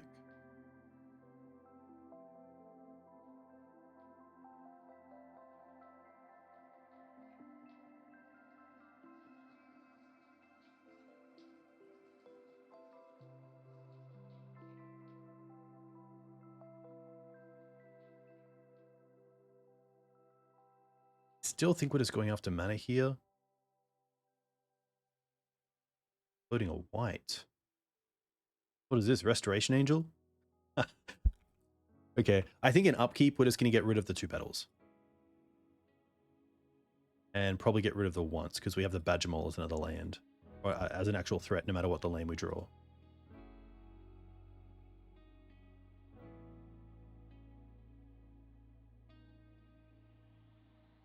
Right, they have 4 cards.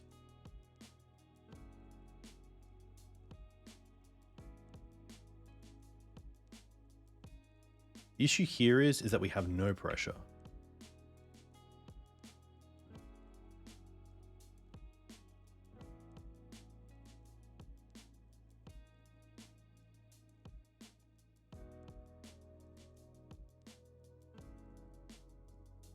I guess we get rid of the tendrils here, which is pretty interesting.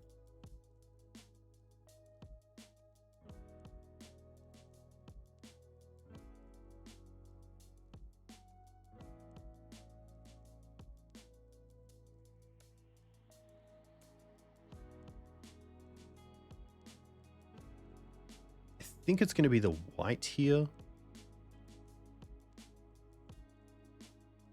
Wizard does have access to getting Wasteland.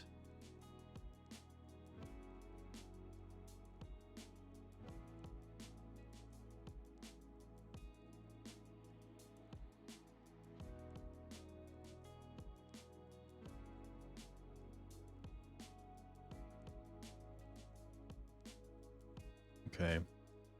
We get to go 1, 2, play Badgermole. Badgermole this. Now we get to attack.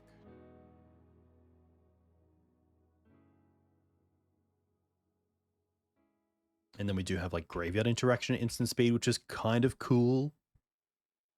If it helps.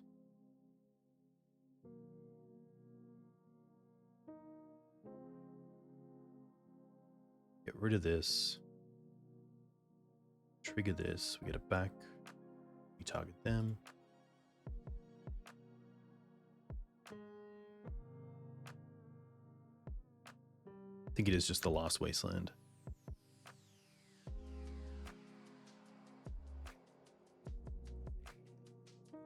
Right. Let's go. 1, 2. Ooh. I mean, Badgermole on the Wasteland is also pretty interesting because then it comes back at least. Just in case we want it. I think so.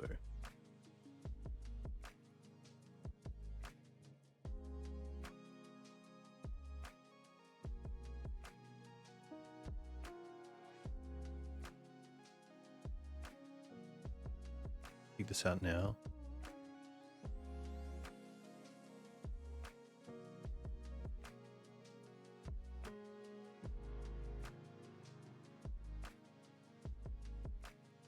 There are 8 cards. We don't really have much, we don't really have much going on. All right, get rid of this. Probably just go for a fetch land here.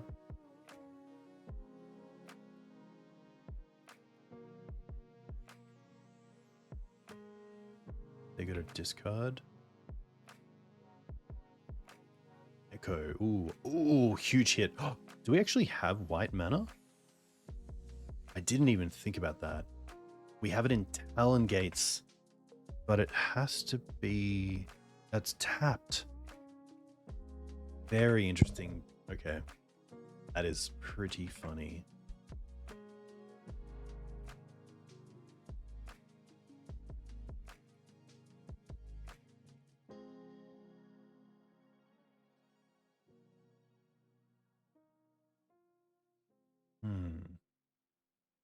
Trying to think if there's another way for us to get white mana, but I don't believe there is.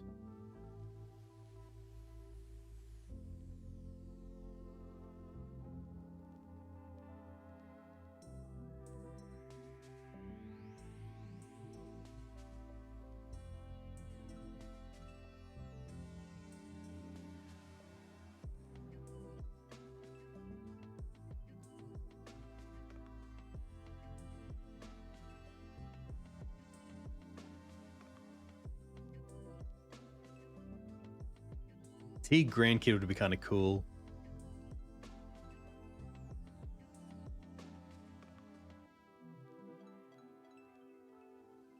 Some sort of yeah, maybe like a Dryad Arbor type spell where it's like hybrid green white.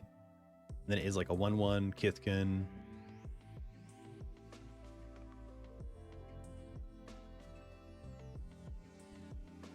Hey, Mr. Giles, thank you very much for the follow. Hope you're well.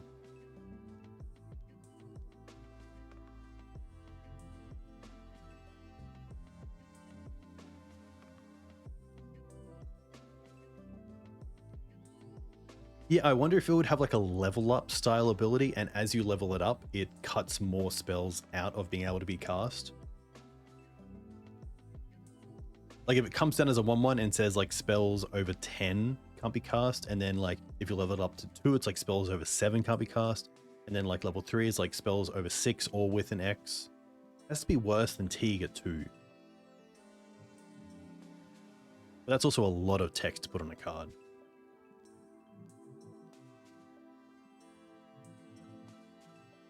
Opponent taking some time here, but rightly so, because they have to win this turn. We have lethal.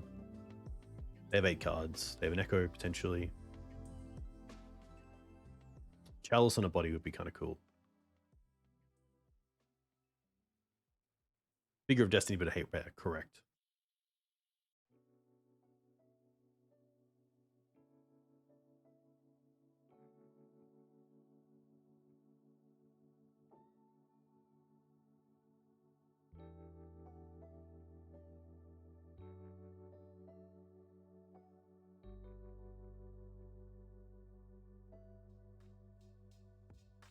Hey, Wiretap, very cool to see you. Yeah, very cool to see this list doing really well. A big shout out to the player. I believe they're RL Captain. I'll find them.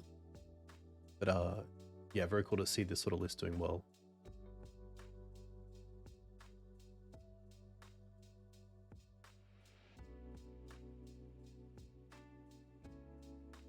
We know about a ritual.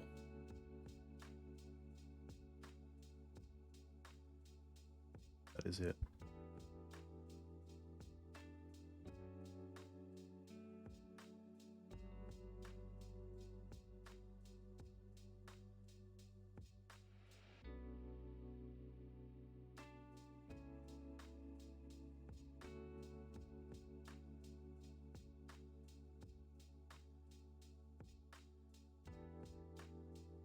One thing I do like is always having the mana to cast this.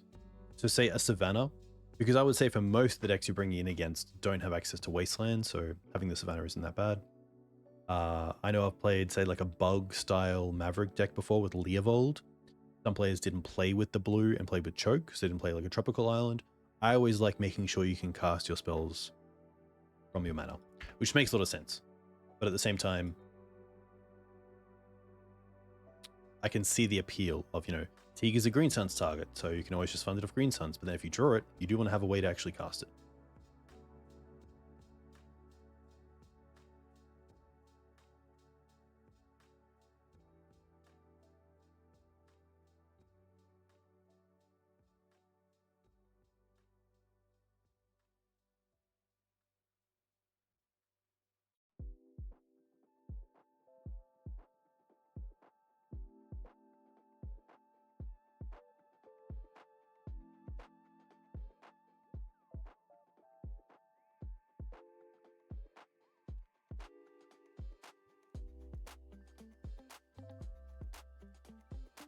kind of hope this is Flashback Echo because then we actually get a chance. Ooh. Maybe? No. No Force of Vigors, unfortunately. But that does mean we get back, but I guess Bojuka Bog's always there. Maybe what I should have done is wasteland my own Bojuka Bog. Yeah, I think I should have definitely done that. Because then it goes back into the deck for white. Yeah, exactly. And I think, although it's a slim chance, it is a chance. Sometimes talking and definitely interrupt. That is fine.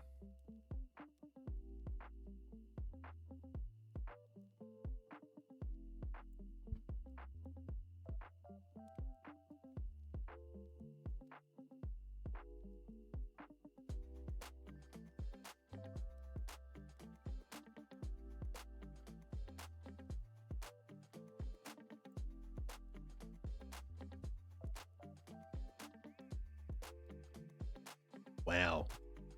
Wow. Did not expect that.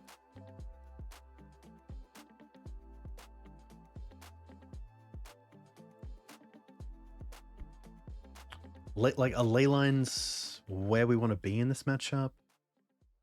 It does turn off Echo, it does turn off Gaeas, so maybe it just does more to keep us in the game than, say, like, maybe Barrowgoyfs are just a little bit too mid-rangey.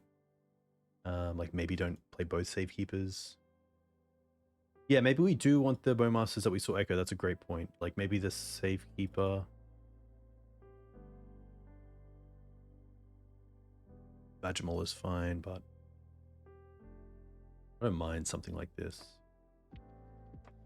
We're probably not going to be aggressively finding Leyline, but if we find it, it's nice to have. Maybe the Badgermole's actually worth it, especially for the extra mana for our creatures. I could see Icetill just being a little bit too win more. That if we're in the position to be like back and wastelanding them, that maybe that's what makes doesn't make the cut. But I do think the Leylines buy us a lot of time. Okay. No Leylines. We do have a Force of Vigor, but I think on the draw, we really want to find either Force of Vigor or Leyline with a bit more pressure. Obviously, Thoughtseize is great. Potentially something like a Disruptor Flute. I'm going to mulligan this. Okay. Exactly what we wanted. Obviously, Leyline into Thoughtseize. We can also play around Thoughtseize by keeping both. So I think here we keep this and bottom the forest and just hope that the once finds a land. That also means if we... Hey Gabe, a huge thank you for the raid. Hope you're doing well. I'm not too sure what you're playing, but I'd love to know. For those coming in from Gabe's stream, I'm Dukes on Twitch. I'm an Australian who streams Legacy, typically FedEx. Today we're playing a sort of green-black dark... too kind, I very much appreciate it. We're playing a green-white build of Maverick or Cradle control style decks that won a tournament in China. So pretty cool to see that. We're on game 3 against a mono-black Storm deck, or mono-black-esque. So very much appreciate you all coming in. And for Gabe, yeah, that's super, super nice. So yeah, I think we bottom the forest because we keep the once in case we draw into a Force of Vigor as well. And just hope we have enough disruption. I feel like if they cast off the Thoughtseize as well, we just use the once, find that land. There is a world where double Thoughtseize off the Bayou doesn't get us there. We don't find another land to keep pressure going.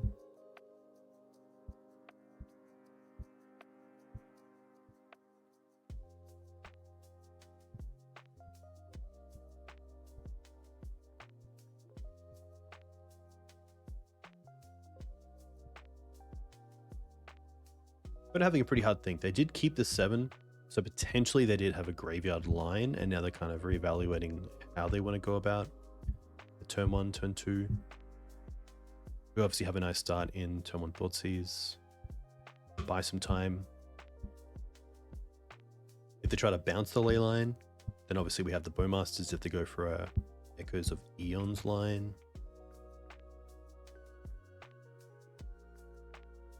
Okay. This is nice because it is also just another green card for Force of Vigor, so I'm happy to fire this off now. A fetch land, which is pretty sweet. We also find a wasteland. Don't mind the wasteland. Because if we go Thoughtseize, see the hand, the following turn we get to go either Bird and Wasteland or Thoughtseize Wasteland.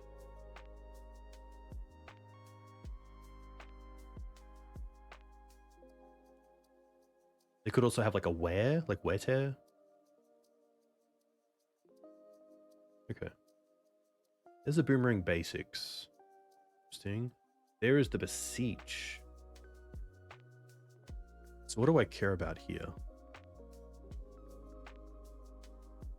They currently have 1 mana, 2 mana, 3 mana, potentially.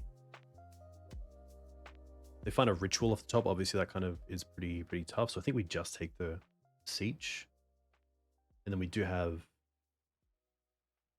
other...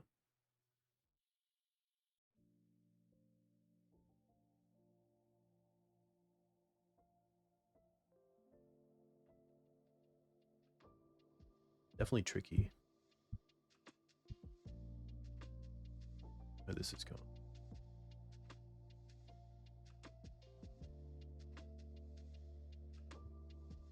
There's a world like Lotus Petal. Lotus Petal does turn off Ritual. They want to cash in the Petal for the basics. I probably don't mind that on the ley line.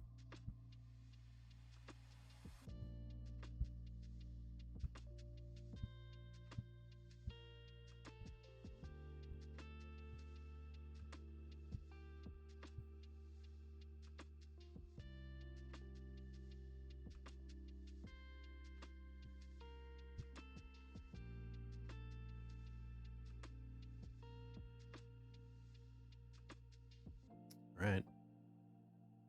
Starting something.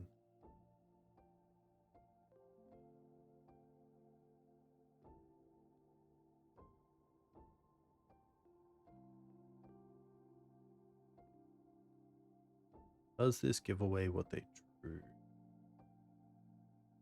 Violence. Okay, so double white to Burning Wish. Okay.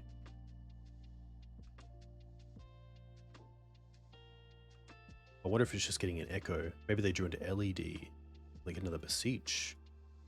Okay, but obviously they don't know about another Thoughtseize.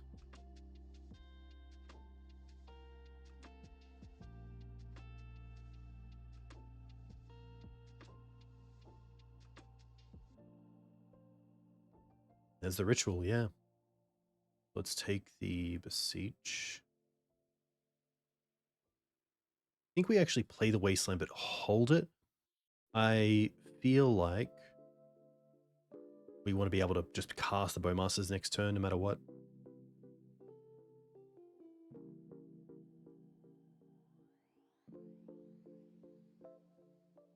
Which doesn't typically happen to hold up Wasteland. I think we're just in that position.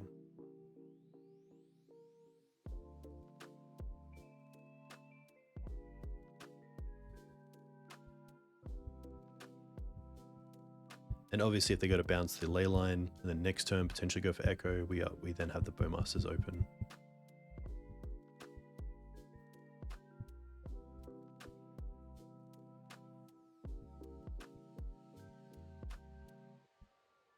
Bowmasters also play quite well into silence if they do have another one, as we can cast it at instant speed in response.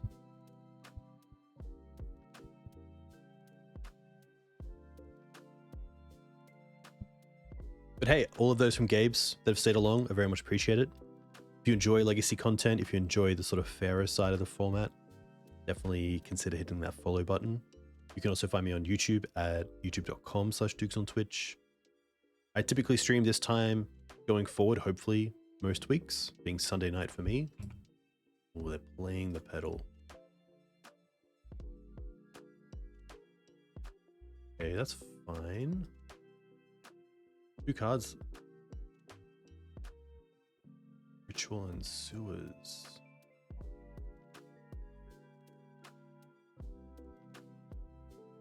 just have a ritual. They put a ritual into the bin. Okay. Teague's nice. I guess Teague is pretty great here, so we want to actually play the birds here, and then probably go after the sewers. That keeps them off the ritual in hand. And then next turn we can deploy the Gaddock Teague thanks to the Birds of Paradise. We still know the card in hand.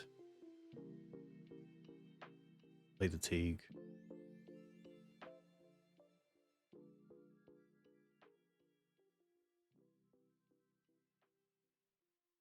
Wonder if they have an out to the Teague. Maybe a bounce effect.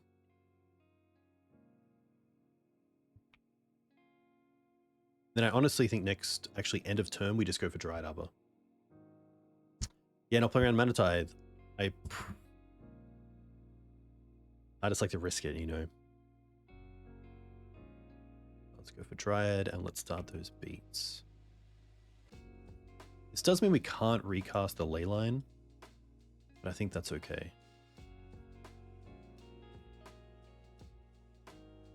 The double Bowmaster probably also turns off Echo, but of course the Gaddock Teague is as well.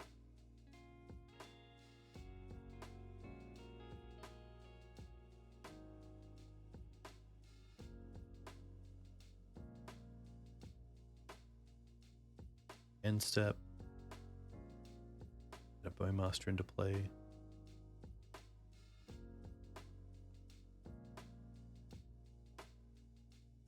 Block going. Once is cool. Is once better than another Bowmaster? Probably not. Just because the creature we want to find is Teague. I guess we could try to find Collector Ouphe, but we can't cast it the same turn, so I think I'd rather just attack and then hold up both once and Bowmasters, depending what we want to do. I'll just double check the math as well. So 1, 2, 3, 4, 5. They go to 11. If we play the Bowmaster now, they take an extra 1 and then an extra 1. They're going to 9. And then the following turn, we have 1, 2, 3, 4, 5, 6, 7. So it doesn't change the clock. Ragavan, thank you very much. Hope you're doing well. I appreciate the follow. Oh, the Marsh Flats might change things. They would have been at 10, they go to 9, and then we have 2, 3, 4, 5, 6, 7 still down.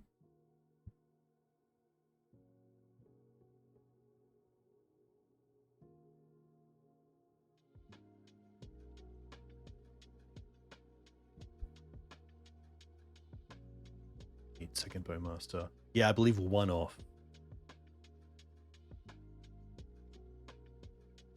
So maybe here like a Scythecat Cub into land. Okay. Pass the once. Ooh, Ouphe is pretty good. I think that's just going to be better than 2, 3, 4, 5, 6. Yeah.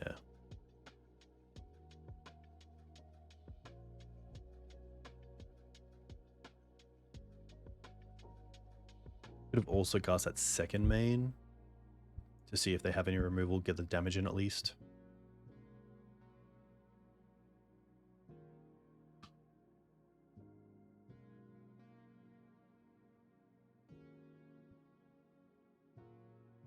This kind of has to be a bottom. Okay.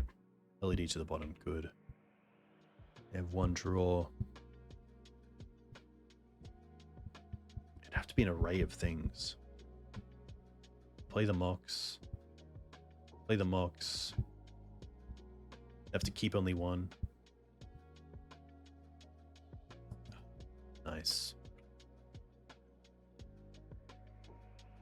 Great week ahead. All right. Let us battle for a trophy.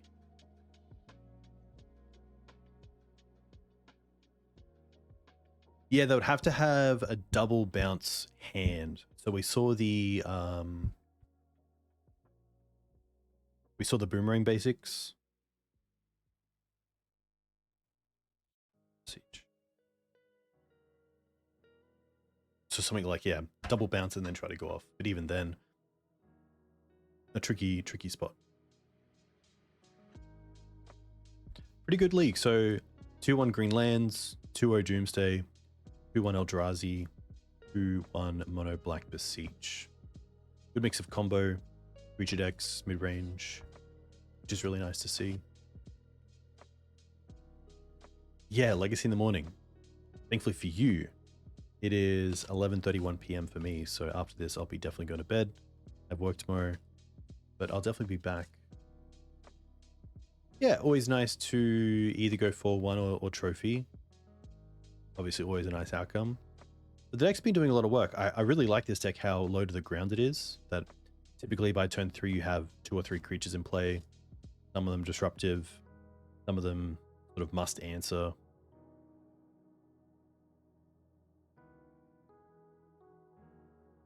Chakasiki, are you doing Melbourne next weekend? Playing some Highlander?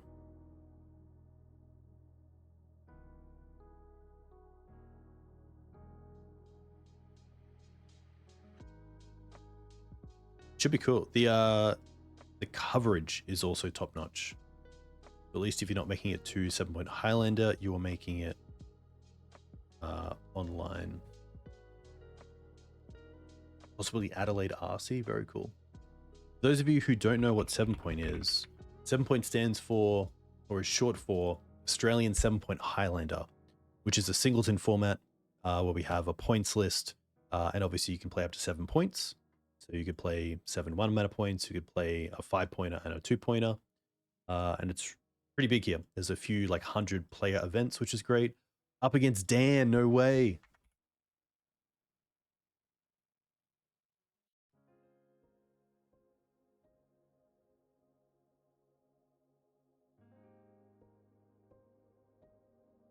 Very cool. Dan Neely is a huge Maverick, has won many challenges and big scale events on Mav.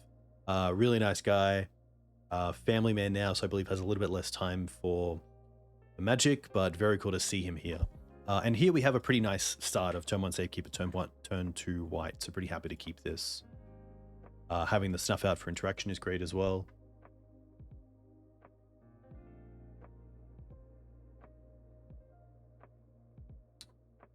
Right.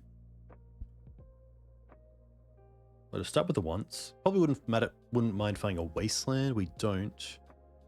So honestly, I don't mind the acceleration in Ignobled. That allows us to double spell next turn as well.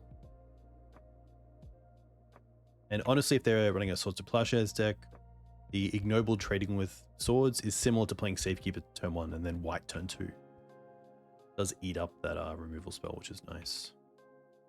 All right. Turn 1 once, turn 1 once. This is the magic that I'm talking about. I think in this instance, because we don't have anything like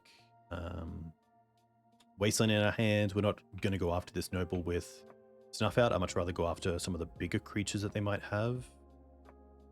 Let's go land, fetch, go for Bayou, play the Safekeeper, play the White. And then it is actually interesting with the second Snuff Out. Potentially we could go after their mana here. Because they did fetch the forest, of course, and then the following turns go after their threat, which I don't mind, especially if this White can start turning this Collector Ouphe into Wasteland. We can potentially keep them off as many creatures as possible, as much mana as possible, I should say. So going for Dryad Arbor, potentially Cradle, no Bog. Okay. Well, thankfully Bog at the moment doesn't do too much for us. White is obviously increased by creatures. Sense. Okay.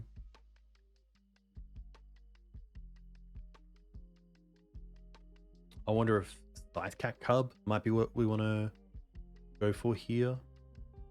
Go large that way.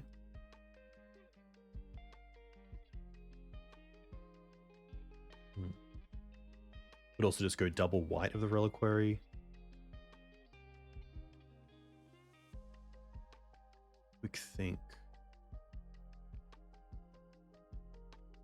I mean, Badgermole Cub is kind of cool as well.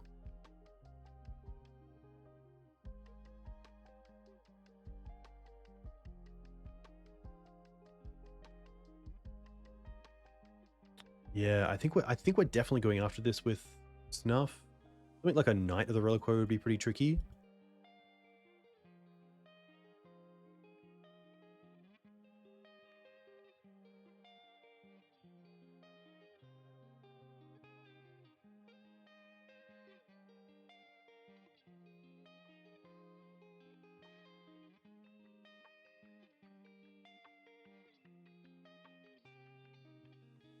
I like that a Cub does close the game quickly.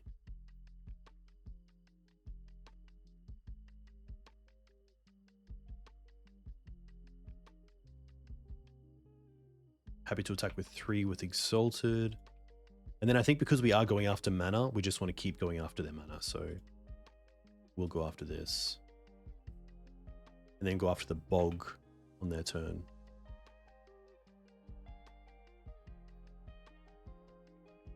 And then we do have Talon Gates to potentially get rid of some of their creatures.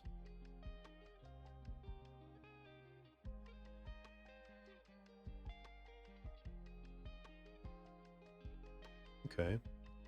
Interesting. Wearian Ranger. That's pretty cool. Badgermole. Nice. Yeah, this is really smart. So what the Quirion Ranger allows them to do is return a forest they control to their owner's hand, which plays around Wasteland. And obviously this now also saves them from Wasteland to some extent. So very cool sequencing here from Dan.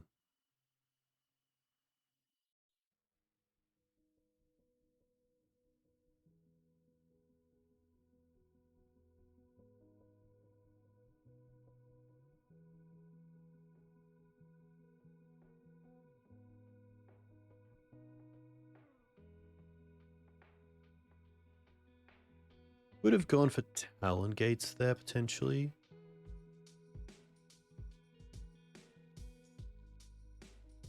Okay.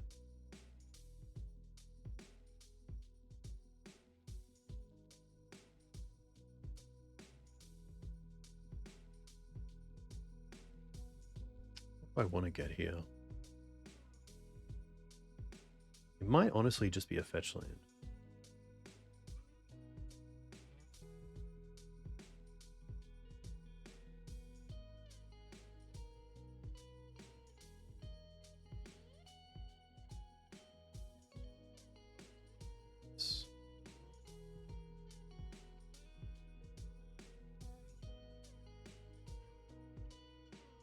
The Ouphe.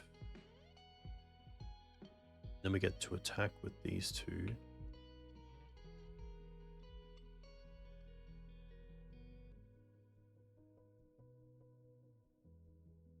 They could untap the, like return the Bayou and then untap the Bog. The block with, get the Bog back.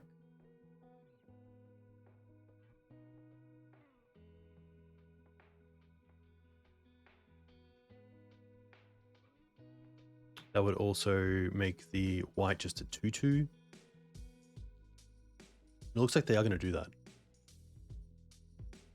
That's going to be okay.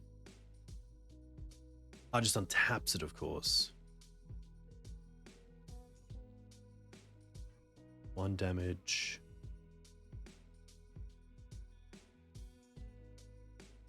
And 1 here. Interesting. No, yeah. This obviously has Trample Dan. Okay.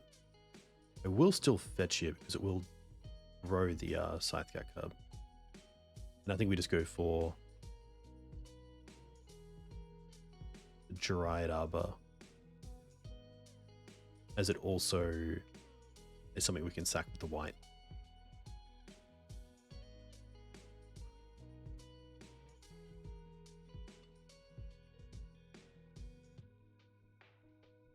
So obviously this comes back. This is a 2/2 by default. So it won't thankfully kill the white because there's only 1 damage on it.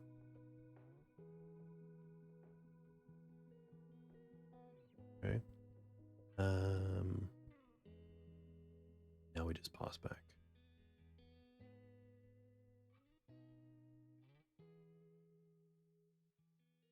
Something like Cradle into natural order just scares me. There's not too much we can do there. We can be a little bit tricky with... Okay, very lucky with the Scythecat Cub there. A little bit of tricks with the Talon Gates, but even they're pretty tough. Okay. We definitely like the Fatal Pushes. That's a pretty easy one. I don't want to look up Dan's list. I'll take out the Ouphe. I think that's a pretty easy cut. The Fatal Pushes and the Snuff Out are going to go pretty extreme. There is some thought to like the extra Thoughtseize being potentially a natural order deck. Caracas, if they are on, say, a Traxa, but not the greatest out. But again, it does do something. Torpor Orb, kind of interesting, but again, it only really stops the Traxa Cub. I'm not even sure if they're on the natural order version, so...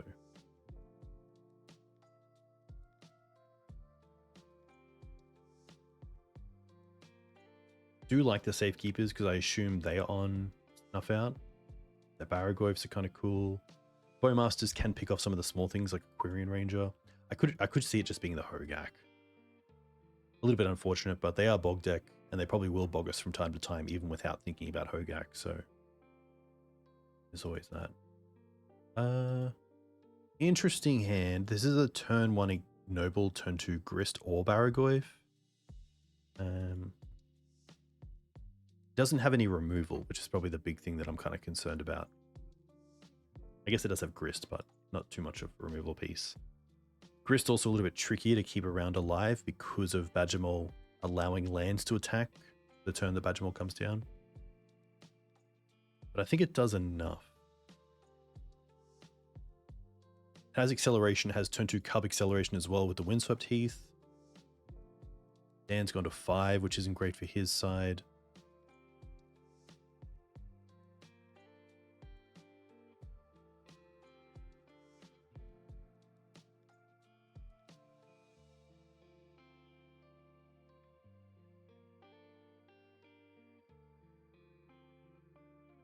Right, Dan.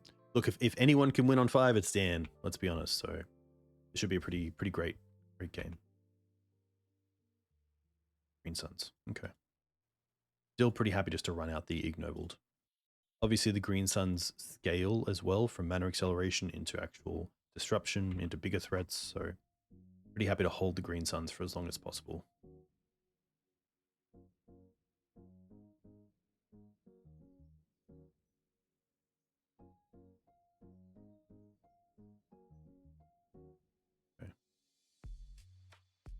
This is where a Bowmaster would be pretty great at going after their mana.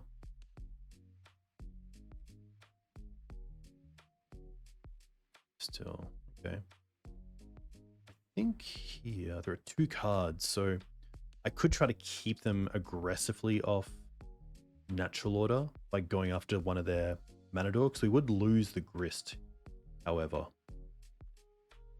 But we would just lose the game if they go for a natural order.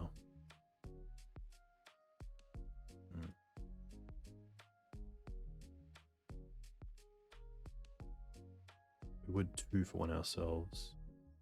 The other thought is play Windswept. Play Badgermole Cub on the Windswept.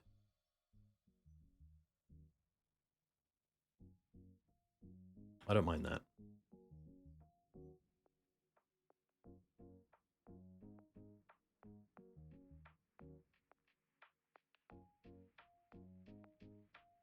Then we sort of hold it back, obviously fetch with.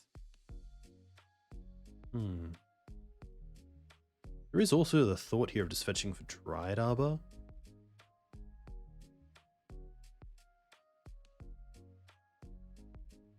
Or like fetching green sunning for Dryad Arbor.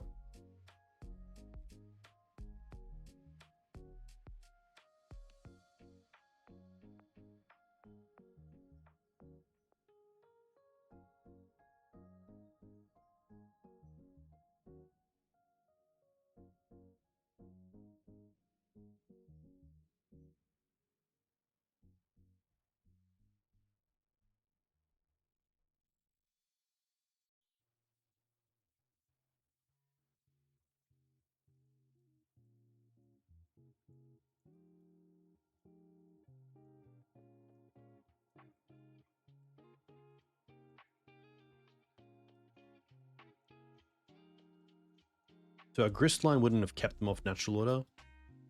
Green Suns for 4. Maybe Icetill? Okay. Get back a land, trigger. Pretty cool play. Safekeeper.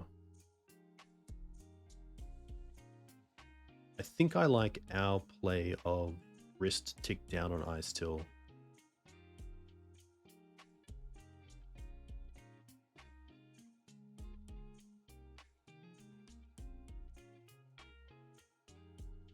Oh, we actually have double mana, right? Yeah, wow. That's 2 mana. Oh, okay. And we go for white at the same time. So we have 2, 4, 6, 7 mana currently. Which means we can Grist and Icetill. And Safekeeper. Wow.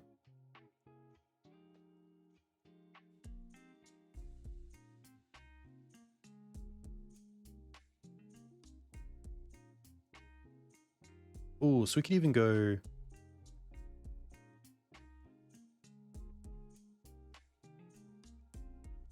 Sack Dryad Arbor. With this. We're going to fetch in response.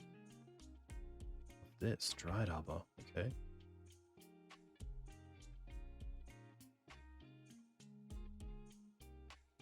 Now we get to fetch the Bayou. I guess we could also play Barrowgoyf and Safekeeper or just Icetill. I kind of like the 2 for 1. And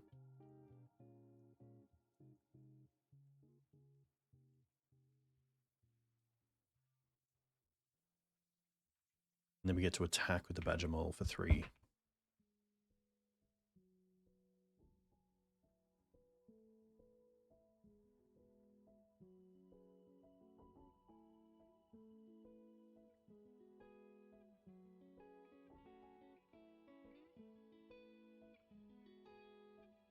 Wow.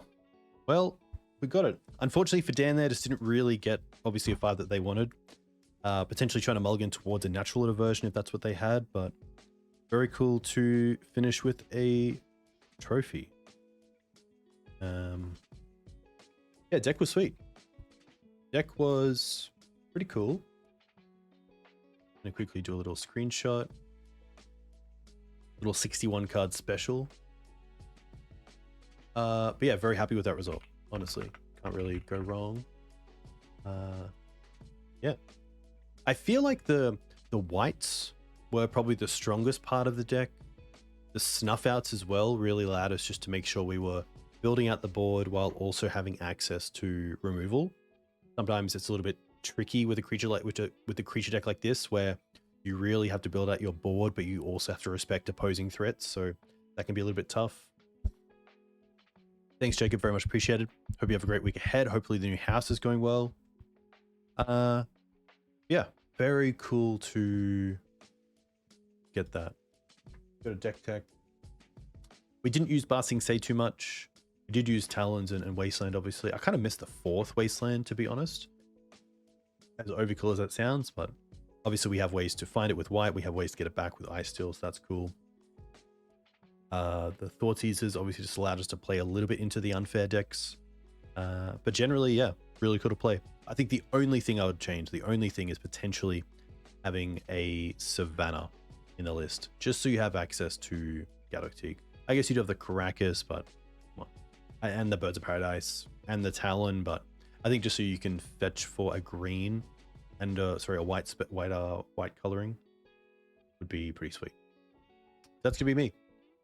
It is nearly midnight, so I'm off to bed. A big thank you all for coming in. A huge thank you to those who stayed around from Gabe Nassif's stream. Very much appreciate it. And yeah, I'll be back hopefully maybe Tuesday night. Girlfriend or fiance is going to be at a event, so I think I'll have the night free. Yeah.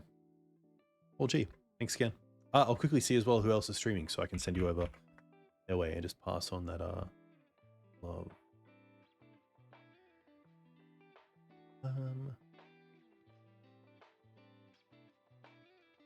Okay. I'm going to pass you over to Amy Amazonian.